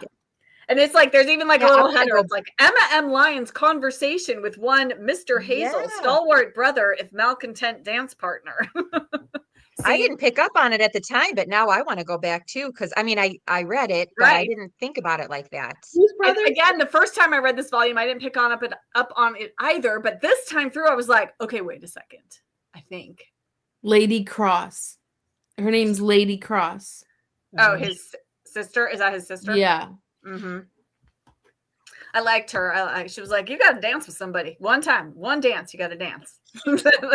He picks Emma. She's like the sister in the bookshop. I forget what her name was, but the bookshop sister. Yes. Mm-hmm. They're kind of similar. I want to see more of her, that bookshop sister. I want to see Absolutely. more of Mrs. Penury. Oh my gosh, she's Love her. lovely. Yes. She's the best. Who's team Mrs. Penury? Oh yeah. We're all And team I Mrs. mean, Penury. again, the ingenuity of having a character that doesn't talk. Mm-hmm. I love it. So, I mean, it's just so quirky. Yeah. You're like, oh, this is really creative. I love this. Mm-hmm. Well, and the mere fact that her banker's name is Mr. Penury. I mean, Yes. Yes. that seems Right? very Dickensian. Yes. Yes. Yes. Oh, that's funny, Melissa. And I do feel like there are some naming things that like I feel like I need to do some deep dive on some of these names because I feel like there are hidden meanings and depth to some of these names that we haven't even thought of really. Yeah. So I don't Yeah, right. This, what is the knife? Sharp as a knife? Pierce. know. Right? Now we're thinking about We're all the- sitting with the- we're all I sitting know, with we're all that like, one for a minute. Talk amongst yourselves while we all ponder. We need to ponder this. Exactly. Oh yeah, that's right. It was a 20-minute waltz, so they had a lot to chat Yeah. about. Yeah. Because he picked like, Mr. Hazel picked like the longest dance of the night to dance with her. Yes. Elizabeth, I don't understand what a game of mirrors means. Yeah, I don't mean, either. To me, like a mirror is, I always feel like mirrors are, they're showing us a reflection, but it's not exactly how it looks in real life, right? Because we're seeing the opposite if we're looking into a mirror, right? So we're seeing the reverse of something. So I feel like if it's a game of mirrors, it's like, are you seeing this person truly as they are? Or are you seeing this person as they want you to see them? So there may be this question of, and again, Jack does sort of fit into that because he's constantly playing and putting on all these personas. So it's, who is the real Jack? Like that to me is that game of mirrors is like, who are you really? What face that you're showing me now, is this reflecting who you really are on the inside? That's my takeaway. Yeah, I think, and what comes to my mind is similar to what you're saying, but you know how they have it at like fairs or circuses Right. or whatever, where they have all the mirrors. So what you see is not necessarily what you get. Like what you're seeing, you could be seeing something that is not there, or you could be seeing it, like you're saying, distorted. It's distorted. Yeah. That's how I see it too. Yeah. Or like it's like when you're in one of those rooms of mirrors, like in those fun houses, and it's like, you're seeing somebody, it looks like they're there, but they're not. There's some, so yeah, it's like, is this, is it real? Is it, right. Is it real? Yeah. Like that's almost like, is it a deception? Right. Kind like of a hall of mirrors. Yes. Yes. Yes. Disorienting and confusing. So yes, Jenny, that's exactly how I felt too, Jenny. I'm like, anyone had those like teen relationships where you don't know where if you're coming or going because the other person is like pulling all the strings and just me? No, that's right. Like where you feel like you don't really know what's going on, and you don't know this Right. person really. So, oh, Meg, thanks for coming. We will miss seeing you for the rest. Enjoy. Oh, s'mores. Now I'm hungry. S'mores I are haven't had phenomenal. dinner yet. Okay, does anyone, let's see, is there anything that, let me look at my notes, but is there anything that you guys think of that we haven't talked about that, oh, what about Lady Eloise? You know, the beautiful woman Yes. who's come in and sort of usurped I mean, I Arabella. think she's the pear-scented lady. Is that wrong? She's always looking for someone. I thought that too. She might be, Ooh. but I was trying Was to she see the one who if anyone got a whiff of her. I don't was think she Emma's the one gotten who close showed enough. up at that dance? Was she the Mhm. one who Showed up Arabelle. at the 12th night dance? Or was that a different person? Remember the one who showed up at the 12th Oh. night dance and she was, The or one was that one in a mask and we don't know which who? she was in a She's in a mask. Yeah, we mask. don't know. And we don't Could know, have but been. it could be. I mean, Could that's be. my thought is she's looking for Hawks, and that's who he's getting the letters from.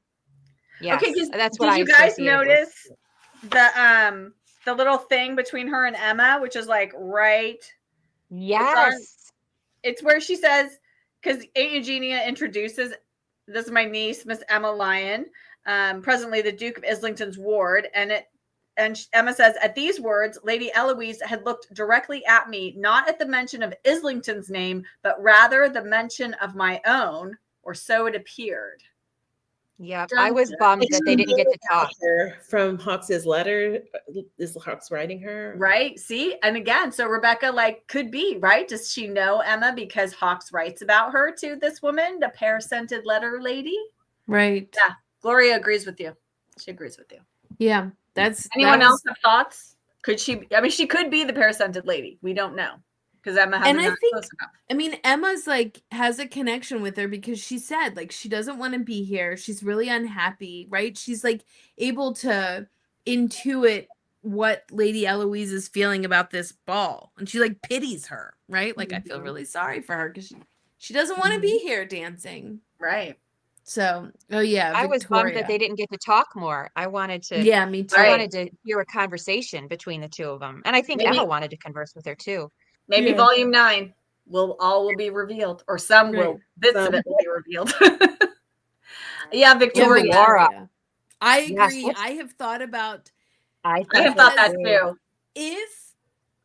if I mean I would find it unusual for Pierce to be from the beginning to the end the chosen one, right? Like Mhm. I would think that there's going to be some changing there, but what do I don't know anything. But I have thought there's obviously a connection there, right?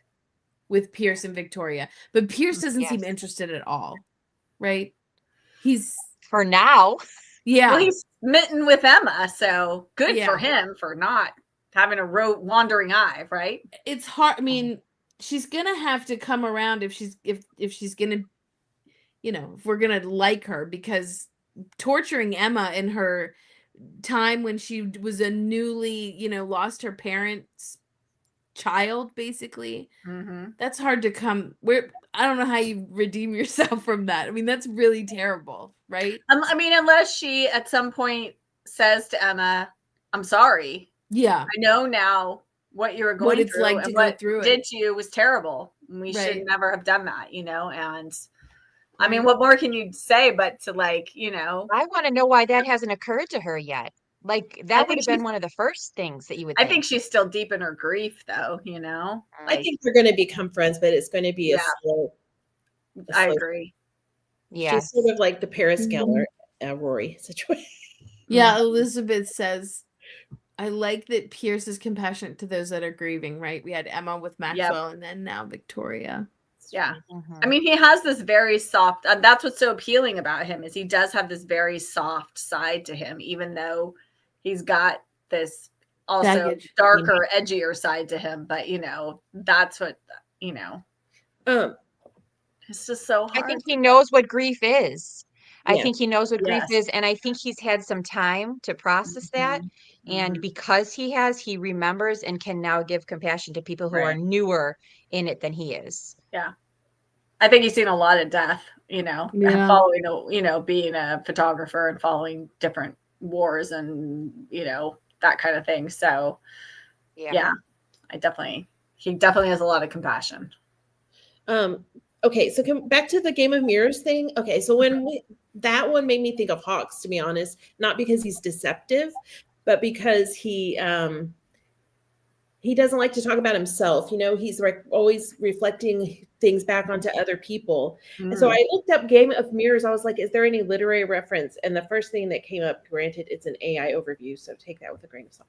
But it says Game of Mirrors can refer to the Inspector Montalbano mystery novel, blah, blah, blah, or a broader literary concept of illusions, deception, and manipulated perception, similar to how Shakespeare's A Midsummer's Night Dream uses mirrors and illusions to create confusion.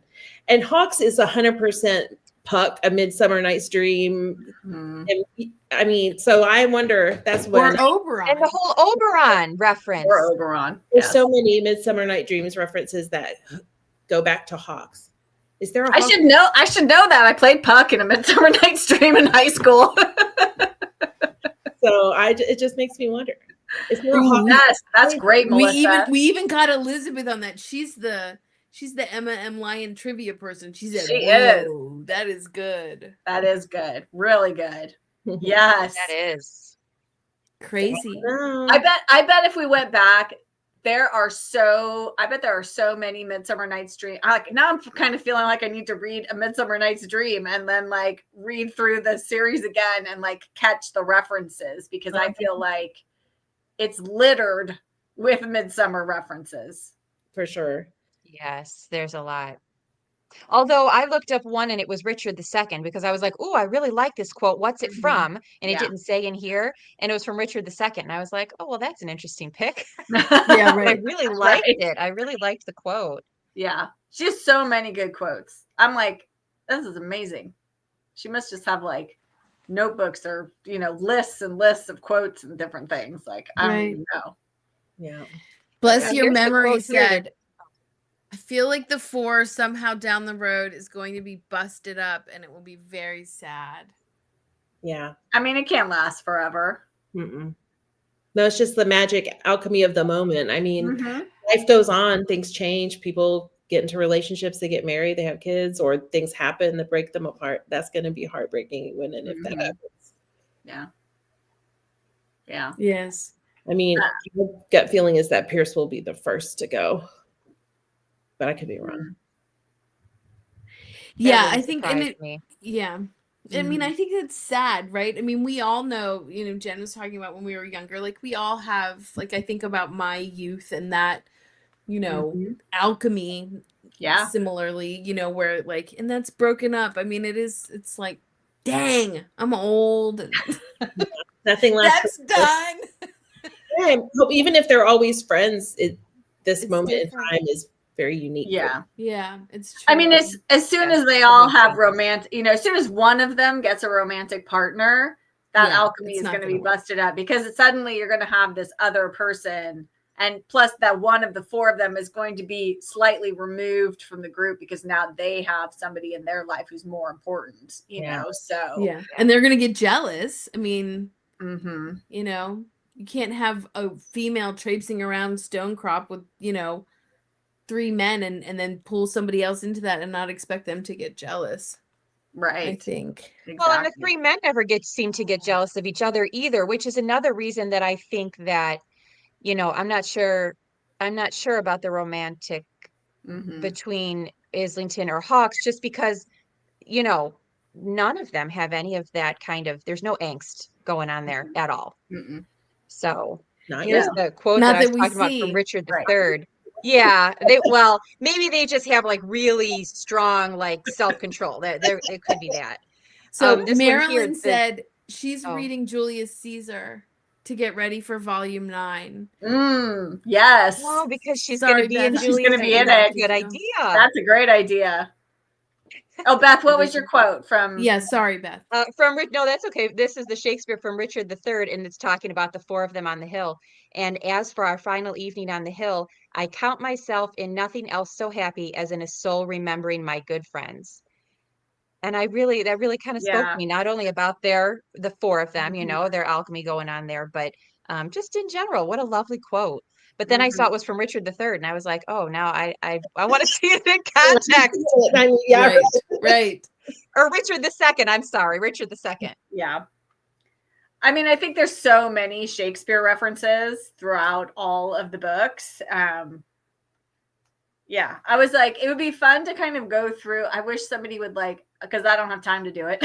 So somebody would make a list of all the literary references, because in the back, there's the books that Emma has on her bookshelf, but there's so many more literary references within each volume, like poetry, Shakespeare, just, all the Latin, all of that. So much. It'd be great to have a compendium to go along with these. That'd be nice. Someone needs to do that. Annotated version. Yes. I'm going to wait till the series is all finished, and then I'll get to work on that. There you go, Melissa. Little project. That way, that's postponing it for a good 10 years, probably. Right. Right. Yeah, Lena, I like all the literary references. I do agree. It makes it, I don't know, it just elevates the story so much by having that grounding in all of these, tried and true literary sources. And, you'll catch some of them and some of them you won't, because, we haven't read everything that there is, but it is fun when you do recognize something, or something just speaks to me. When I was reading one of the Wordsworth poems that Hawkes quotes in this volume, I was like, oh, I need to pull out have a little volume of romantic poets, and it's got Wordsworth and Coleridge and a few others. I'm like, I need to pull that out and read through some of those. I'm in the mood. Yeah. Yes. Oh, yeah, Elizabeth said, and they read the literature of the day, like Islington reading Hardy and then Treasure Island. Yeah. Like you would. I mean, and it's like Jane Eyre and, all of the things they reference, and, and then the book about ferns. Yes. 2 books about ferns written by 2 entirely different people.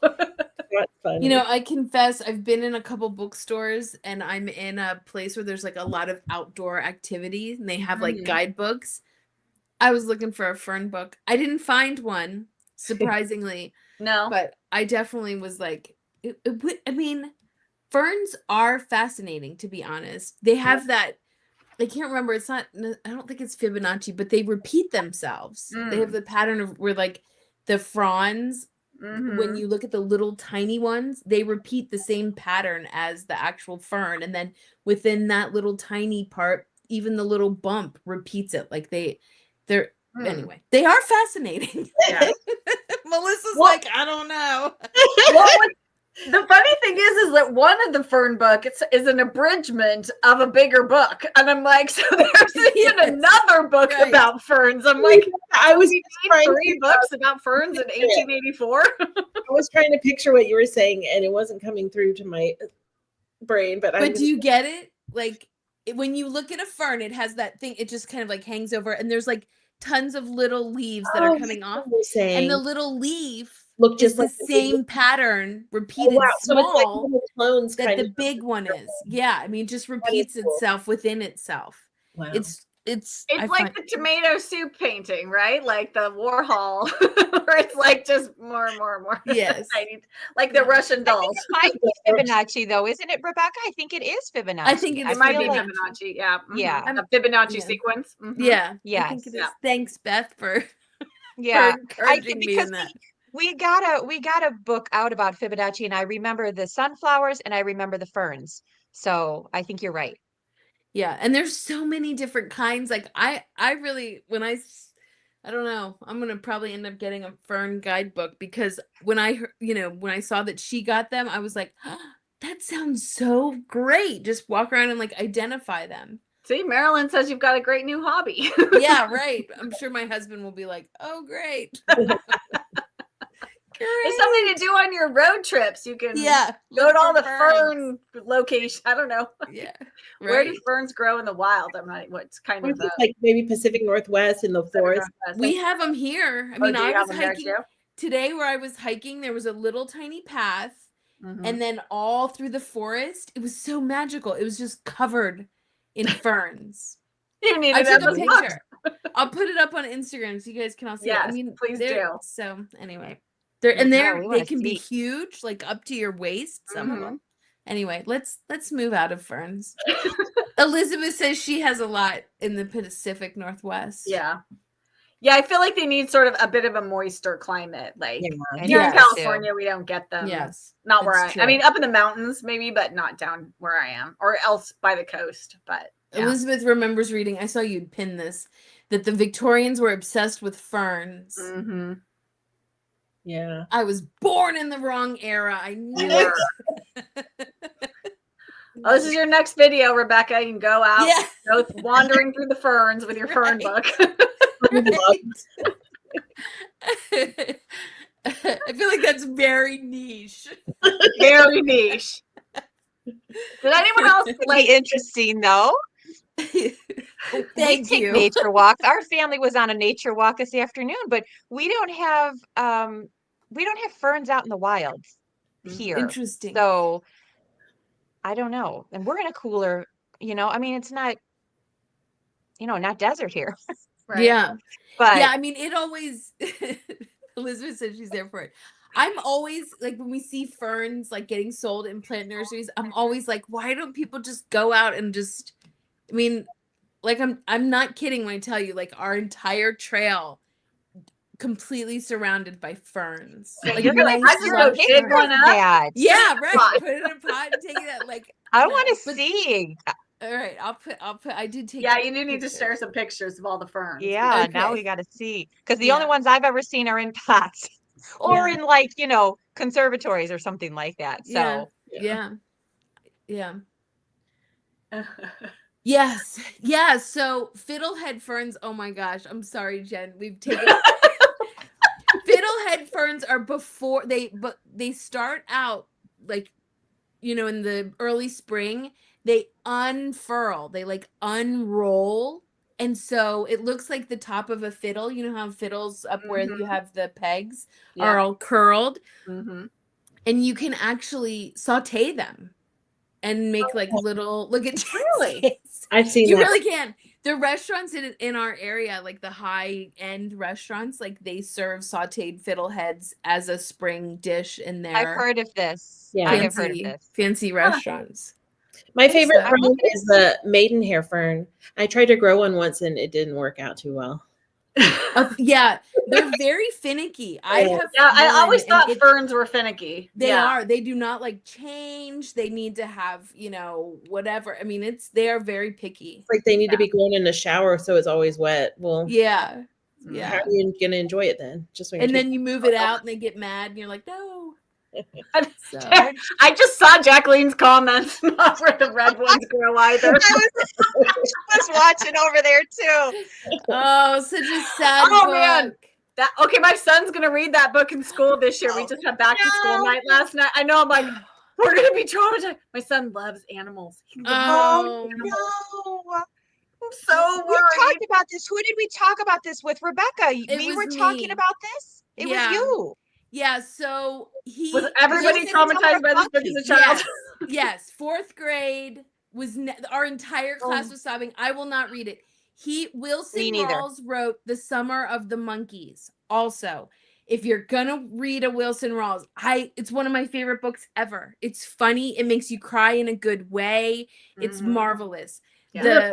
Where the red fern grows is like, just rip your heart out, stomp on it. I know. You don't need it. I won't read it. I won't read it. I know. I've never read it. Don't read it. You don't want to, Melissa. Don't read it.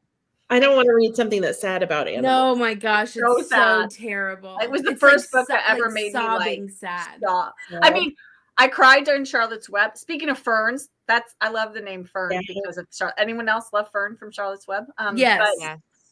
Yeah, it's got that book great made me line. cry, but Where the Red Fern Grows made me like that, yeah. Oh, It is sobbing, sobbing, bawling. my It's mom terrible. read it out loud to my sister and me, and like she had to stop, and we just all cried together. It was terrible. It was terrible. Is it like an Old Yeller situation or something? Jacqueline, Yeah, look where you started. Yeah. We're all like traumatized. I'm like, I It's- can't handle. I don't know when he's gonna have to read it for school, but I'm so nervous. I'm like, they're You're gonna have to. They're also gonna read Tuck Everlasting, and I was like, what is this? Like, fourth? Or no, not Tuck Everlasting. Bridge to Terabithia. I was like, are you? No. What is up? Can't with they break it up? Oh my gosh. I hope they're not back to back, because I was like, they're also gonna read Percy Oh. Jackson and some other things, but I was like, oh my god, we need to have like, we're gonna have an intervention for me. On staff over there.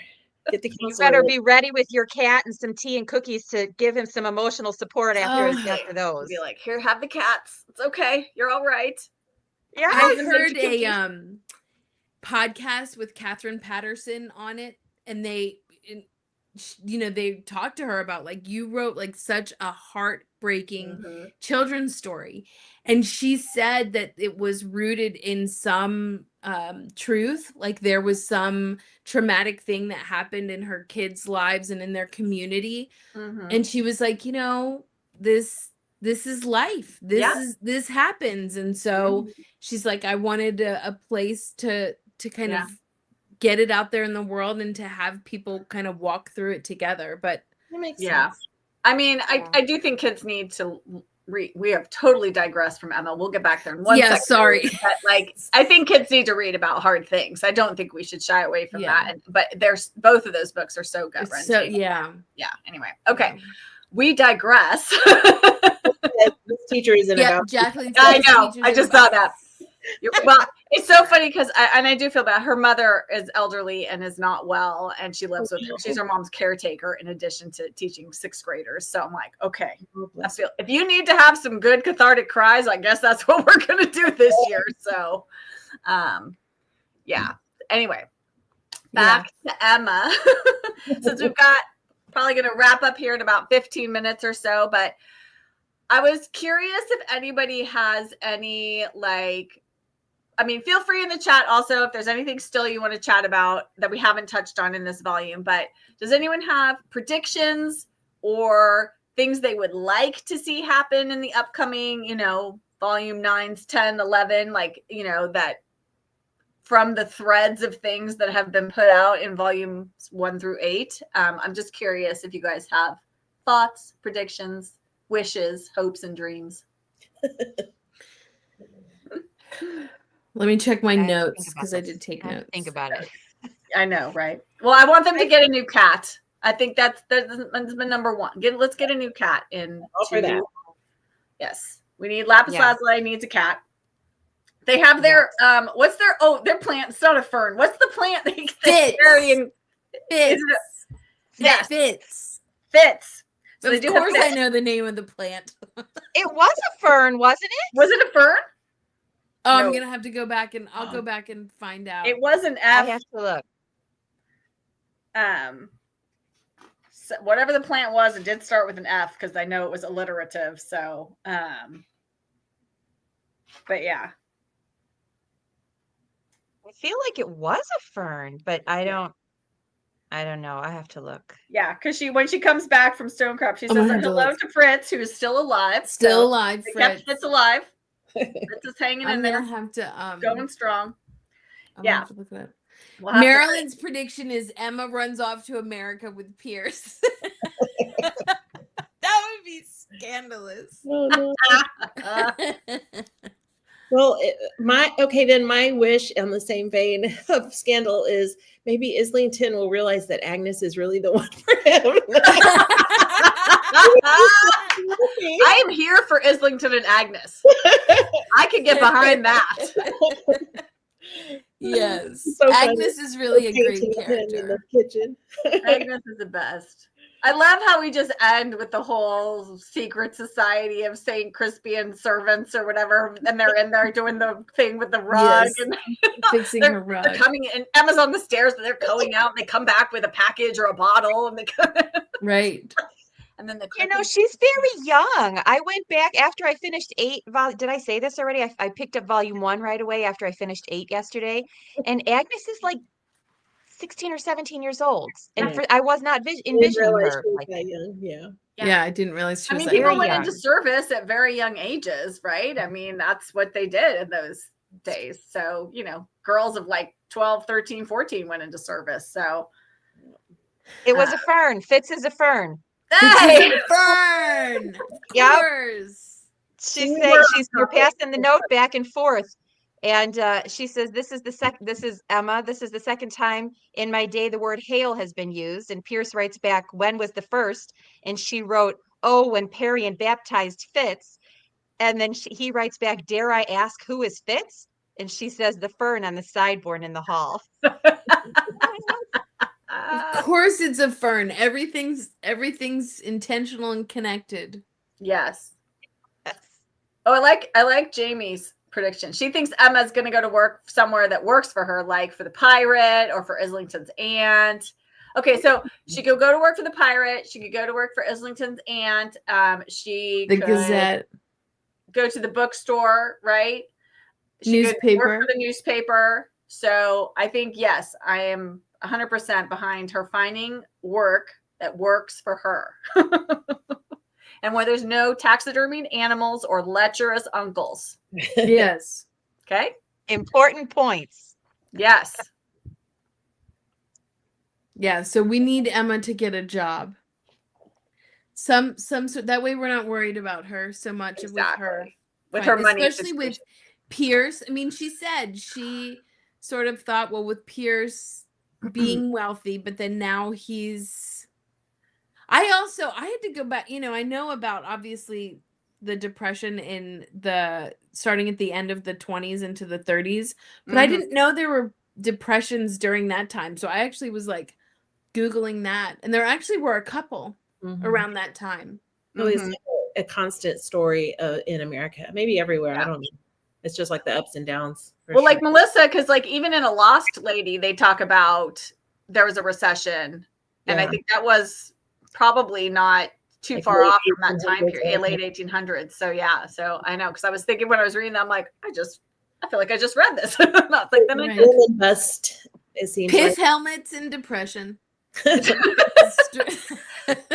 if anything's going to get you out of a depression, it's a pith helmet. Let me tell you. It's true. So yeah, Laura wants more drama like Volume 8 had. So yes, I mean, I feel like it has to sort of ebb and flow, right? I think there'll be some volumes where there's sort of more kind of internal growth, and then I felt like Volume 8 had a lot of like external action happening, and some of the volumes have been a little bit more internal for Emma, as diaries are wont to be. So I wish my journal was half as interesting as this. Oh yes, yeah. Right. Seriously. And also like the dedication to actually keeping it up. Yeah. Like she stays up the night to write out what happened. And it's like word for word, like verbatim. Yeah, what was that? I would be like, I'm going to sleep. Maybe I'll remember hands tomorrow. Hands cramp. It's usually so boring. I feel like that has kind of changed though. Like in Volume 1, they were very short. They were very short. I mean, not only was the volume short, but the entries. I mean, look at this on March 11th. It's one line. Yeah. You know, so I think that now we're more invested in the story. We're like, okay, now we want to know word for word what's going on. Absolutely. Yeah. I feel like it's sort of her development as a writer as well for her as a character, that she's becoming a better and better writer. She's noticing more things, the details. So I kind of foresee her prediction wise, maybe she'll become a novelist someday or write books. Yes. That'd be for sure. Writing has got to be on the horizon, I would think. So, well, I would like to see her go to Oxford. So she'd go to Oxford, get some education, and then she could become a writer. So that would be good, right? Yep. Yes. She could take over the St. Crispian's newspaper. She could be like be a journalist. Or the Yes. publisher or whatever, like she could be the head honcho. I feel like St. Crispian's is ready for it. Yeah. And we've got some love going on for the audiobooks. Yes, it was so funny because I had put a request in for my library for volume 1 and 2.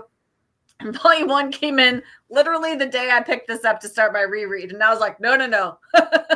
I cannot do those simultaneously or I'll be so confused. So my library, does everybody else's like on Libby, you can like push it out like a couple of weeks or Yes, whatever. deliver later. I love I did the deliver deliver. later. I know the deliver later is so good, especially if like 5 things come in all at the same time. You're like, yes. So hopefully mine's going to be coming in soon. But the little I listened to the little clip that they allow you to listen to, and it's so good. It's like I really like the narrator that they picked. Nice. I'm feeling like your library is really great. Mine doesn't have these books, that's for sure. No, you should put in a request on Libby. I should. My library doesn't have the books, like the physical books they don't have, but they have the audiobooks on Libby. I don't have. I need to talk to my library. They're in the system, but I have to notify. Do you do that? Notify me when yes. like as you're waiting for releases. Yep. Yeah. And you can also Go ahead. And I don't know if they look at like how many people are asking to be notified and then they make the determination there, but I probably could just go in and ask my library like, hey, can you guys buy the audio? I think if you do that notify me on Libby, it acts like a request to have that added to your library. So, because actually earlier this summer I put in a request for and Ladies of the Club. And literally the next week, my library put it as an ebook into Libby, and I got notified. So I was like, I do think it acts as a trigger. And if enough people have done it, or there's, or they have funds or whatever it is that they need, then they add it. So yeah, use the notify me. I think I did. I did. So. Okay, we'll see. Yeah, my library does have the first 2 audiobooks. Is that all that's released right now? Is just the third one just came out like Friday, just a couple days ago. Just a couple days ago. Yeah. It looks like mine does too, or at least the Houston library does. My little town doesn't. I can, and as long as I can get into the Houston stuff. There you go. Fine. I'm in 2 systems because I scam the system. My husband works in a different county, and if you work in that county, you can get a card. So I've got, and neither one. Obviously, we're slacking here. So. Okay, I like Lori's prediction that Mrs. Penury starts speaking. Actually, you know what would be hilarious is if she gets the last line in the last volume of the series. Like it's just her saying one thing, something profound, and that's it. And that's how we end. That would be genius. Yes. Yeah. How does the audio cover Mrs. Penury? I mean, we only know what she's thinking or doing because of what Emma has written. Right. Yeah. I think that only works because we're hearing it through Emma's writing it out in her journal. So she describes what Mrs. Penury's actually, like her, how she moves her head and, how she moves her body and whatever. And so we just glean from that. I don't think I would be that perceptive though. Like in real life, like in this book, it works because there's a little bit of magical, going on in general. But like in real life, if somebody wasn't talking to me, I would be like, I don't get it. Like I could not intuit that. I think it's, actually, it's funny because I'm watching this mystery series on BritBox called Code of Silence, which is almost too intense for me. It's very tense, but the main character is deaf, and the whole storyline is that she can read lips, and so she's helping the police out because they're like following these. They're gonna these thieves are gonna rob a bank or something anyway. So she's helping them out with this, and but this guy is asking her how how do you read lips? How do you do that? And she says, well, I mean, it obviously takes practice, but some of it is also reading the cues of body language and, how you say, are you talking like this? Are you leaning in? Are you doing you ask a question? this way, you're mad because you're this way. So because certain letters look the same, the way your mouth forms them, she takes clues from like how the person. So I could see it would be that same thing. Like because Mrs. Penry doesn't speak, you're using her body language as a way of understanding and taking certain cues from her. And you're probably, and again, yes, Beth, I totally agree that there's some magical realism going on there that is happening between her and Emma. I don't know that you could quite get that much context. Sorry. Well, who knows how much of it is her interpretation too. I mean, this is what she means by it. That's true. Yeah, that's true. And she has, Mrs. Penry has written her a couple of letters, so she does have some tone from her, and we do get her voice a little bit. So, you could get a little bit from that kind of a thing. But yeah, I think then some of it is just what Emma thinks in Emma's mind. Don't we wish that she was the aunt instead of Aunt Eugenia? Yeah, no kidding. Yes. She'd make a great aunt. Yes. So many, Sophronia would be a great aunt. I'm thinking there's so many other women who'd be better. Yes. Yes. I think looking forward, you were saying, what do we want to see? Kind of maybe a resolution. I'd like to see how it goes with Mary and Professor Fletcher. I would like to see a little bit more detail on that. That'd be interesting. Yes. And also, somebody else was saying Islington's sister. I would like to know a little bit more about this Mariana. I liked her. I liked her a lot. I think she's gonna be around. She told you Islington. think so? She was only at Stonecrop. Like once they go back. She told Islington that Emma needs more guidance, and it can't just be Islington, and she's gonna come to London. I like her. I hope she does. So, yeah, I think she's gonna be around. Yeah, I think. Bye, Lori. Thanks for coming. We're so glad you made it. The governess is going to be extra busy with now 7 children or whatever, and right? Take care of that. Yeah, she's like, bye. Bye, I'm going to London. Nice to have see fun you. with my kids for a month. Well, they're so rich. They probably got like a nursemaid, yes, a governess, and then and there's like the housemaids, and I'm sure everybody's pitching in, right? In those days, right, the aristocrats, maybe even now, it's like the kids come and see them before bed. They're like, right, yes, children, bye. Yeah, exactly. Children were seen and not heard, right? Oh, and Elizabeth's saying will it be a nephew? Will he finally have a nephew? Right. Do we know he doesn't have any brothers, right? No. Islington? I don't think so. Only sisters.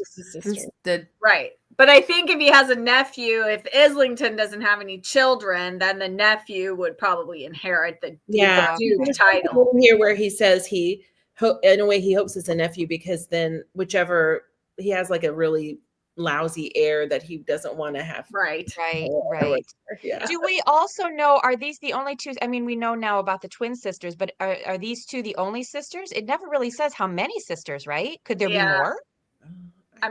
It's just the 3. Well, they took us through the portrait hall, and I think we saw all the family members, and it was that we didn't know. So I think we've seen everybody. We've seen everybody. Okay. I think. Yeah. Yeah. So I was expecting more to just keep popping out. Yeah, right. Oh, from the woodwork, here they come. Yeah, I really was. I was waiting for more to show up. Right. Yes. Well, there's another prediction. Islington needs to get married and have an heir. So we shall see. So much still needs to happen. Well, thank you. I know it's a little after. It's like 6:03. So thank you to everybody so much for coming along on the Emma M. Lyon journey this year. This has been so great. I really hope Volume 9 comes out soon. But if you want to keep on enjoying the fun, I did get my copy of the Q. So we are going to be reading the Q in September for anyone who wants to join. And yes, I know. Let's see, Elizabeth. I think Elizabeth has read it. Melissa, have you read this one? Mm-hmm. Yeah, I like it. It was good. It's good. Is her writing style kind of the same? Like kind of, yeah. Got kind of that same it's tone. Very different kinds of characters, right?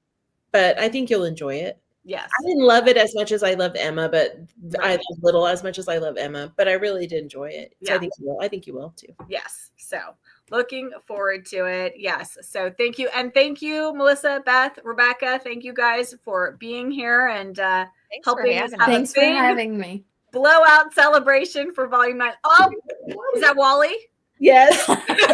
He does not want to He be was on like, TV. no. He's like, I do nope. not want to be on TV. Of course. That's cats for you, Classic. right? Yeah, right.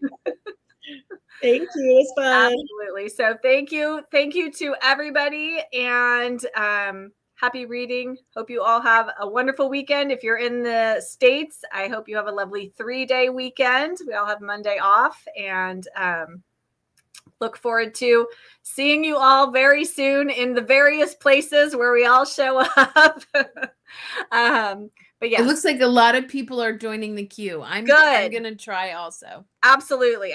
So if you I do have a Discord group. If you want to join that, we can chat there. I'm trying to be better about being in Discord. I am really, really terrible about it. I was like, there are a few months I was like, I don't think I went in Discord at all. Oh my gosh, what am I doing? So much to keep track of. But I have been in there and active the past few weeks. So I'm going to remain so for the queue. But we will be having a live wrap up of the queue on Friday, September 29th at 4 p.m. Pacific time. So if you can be there, of course, I would love to have you all. And yes, until next time. Thank you guys so, so much. And I'll see you all soon. Bye. Thanks, Jen. Bye. Bye.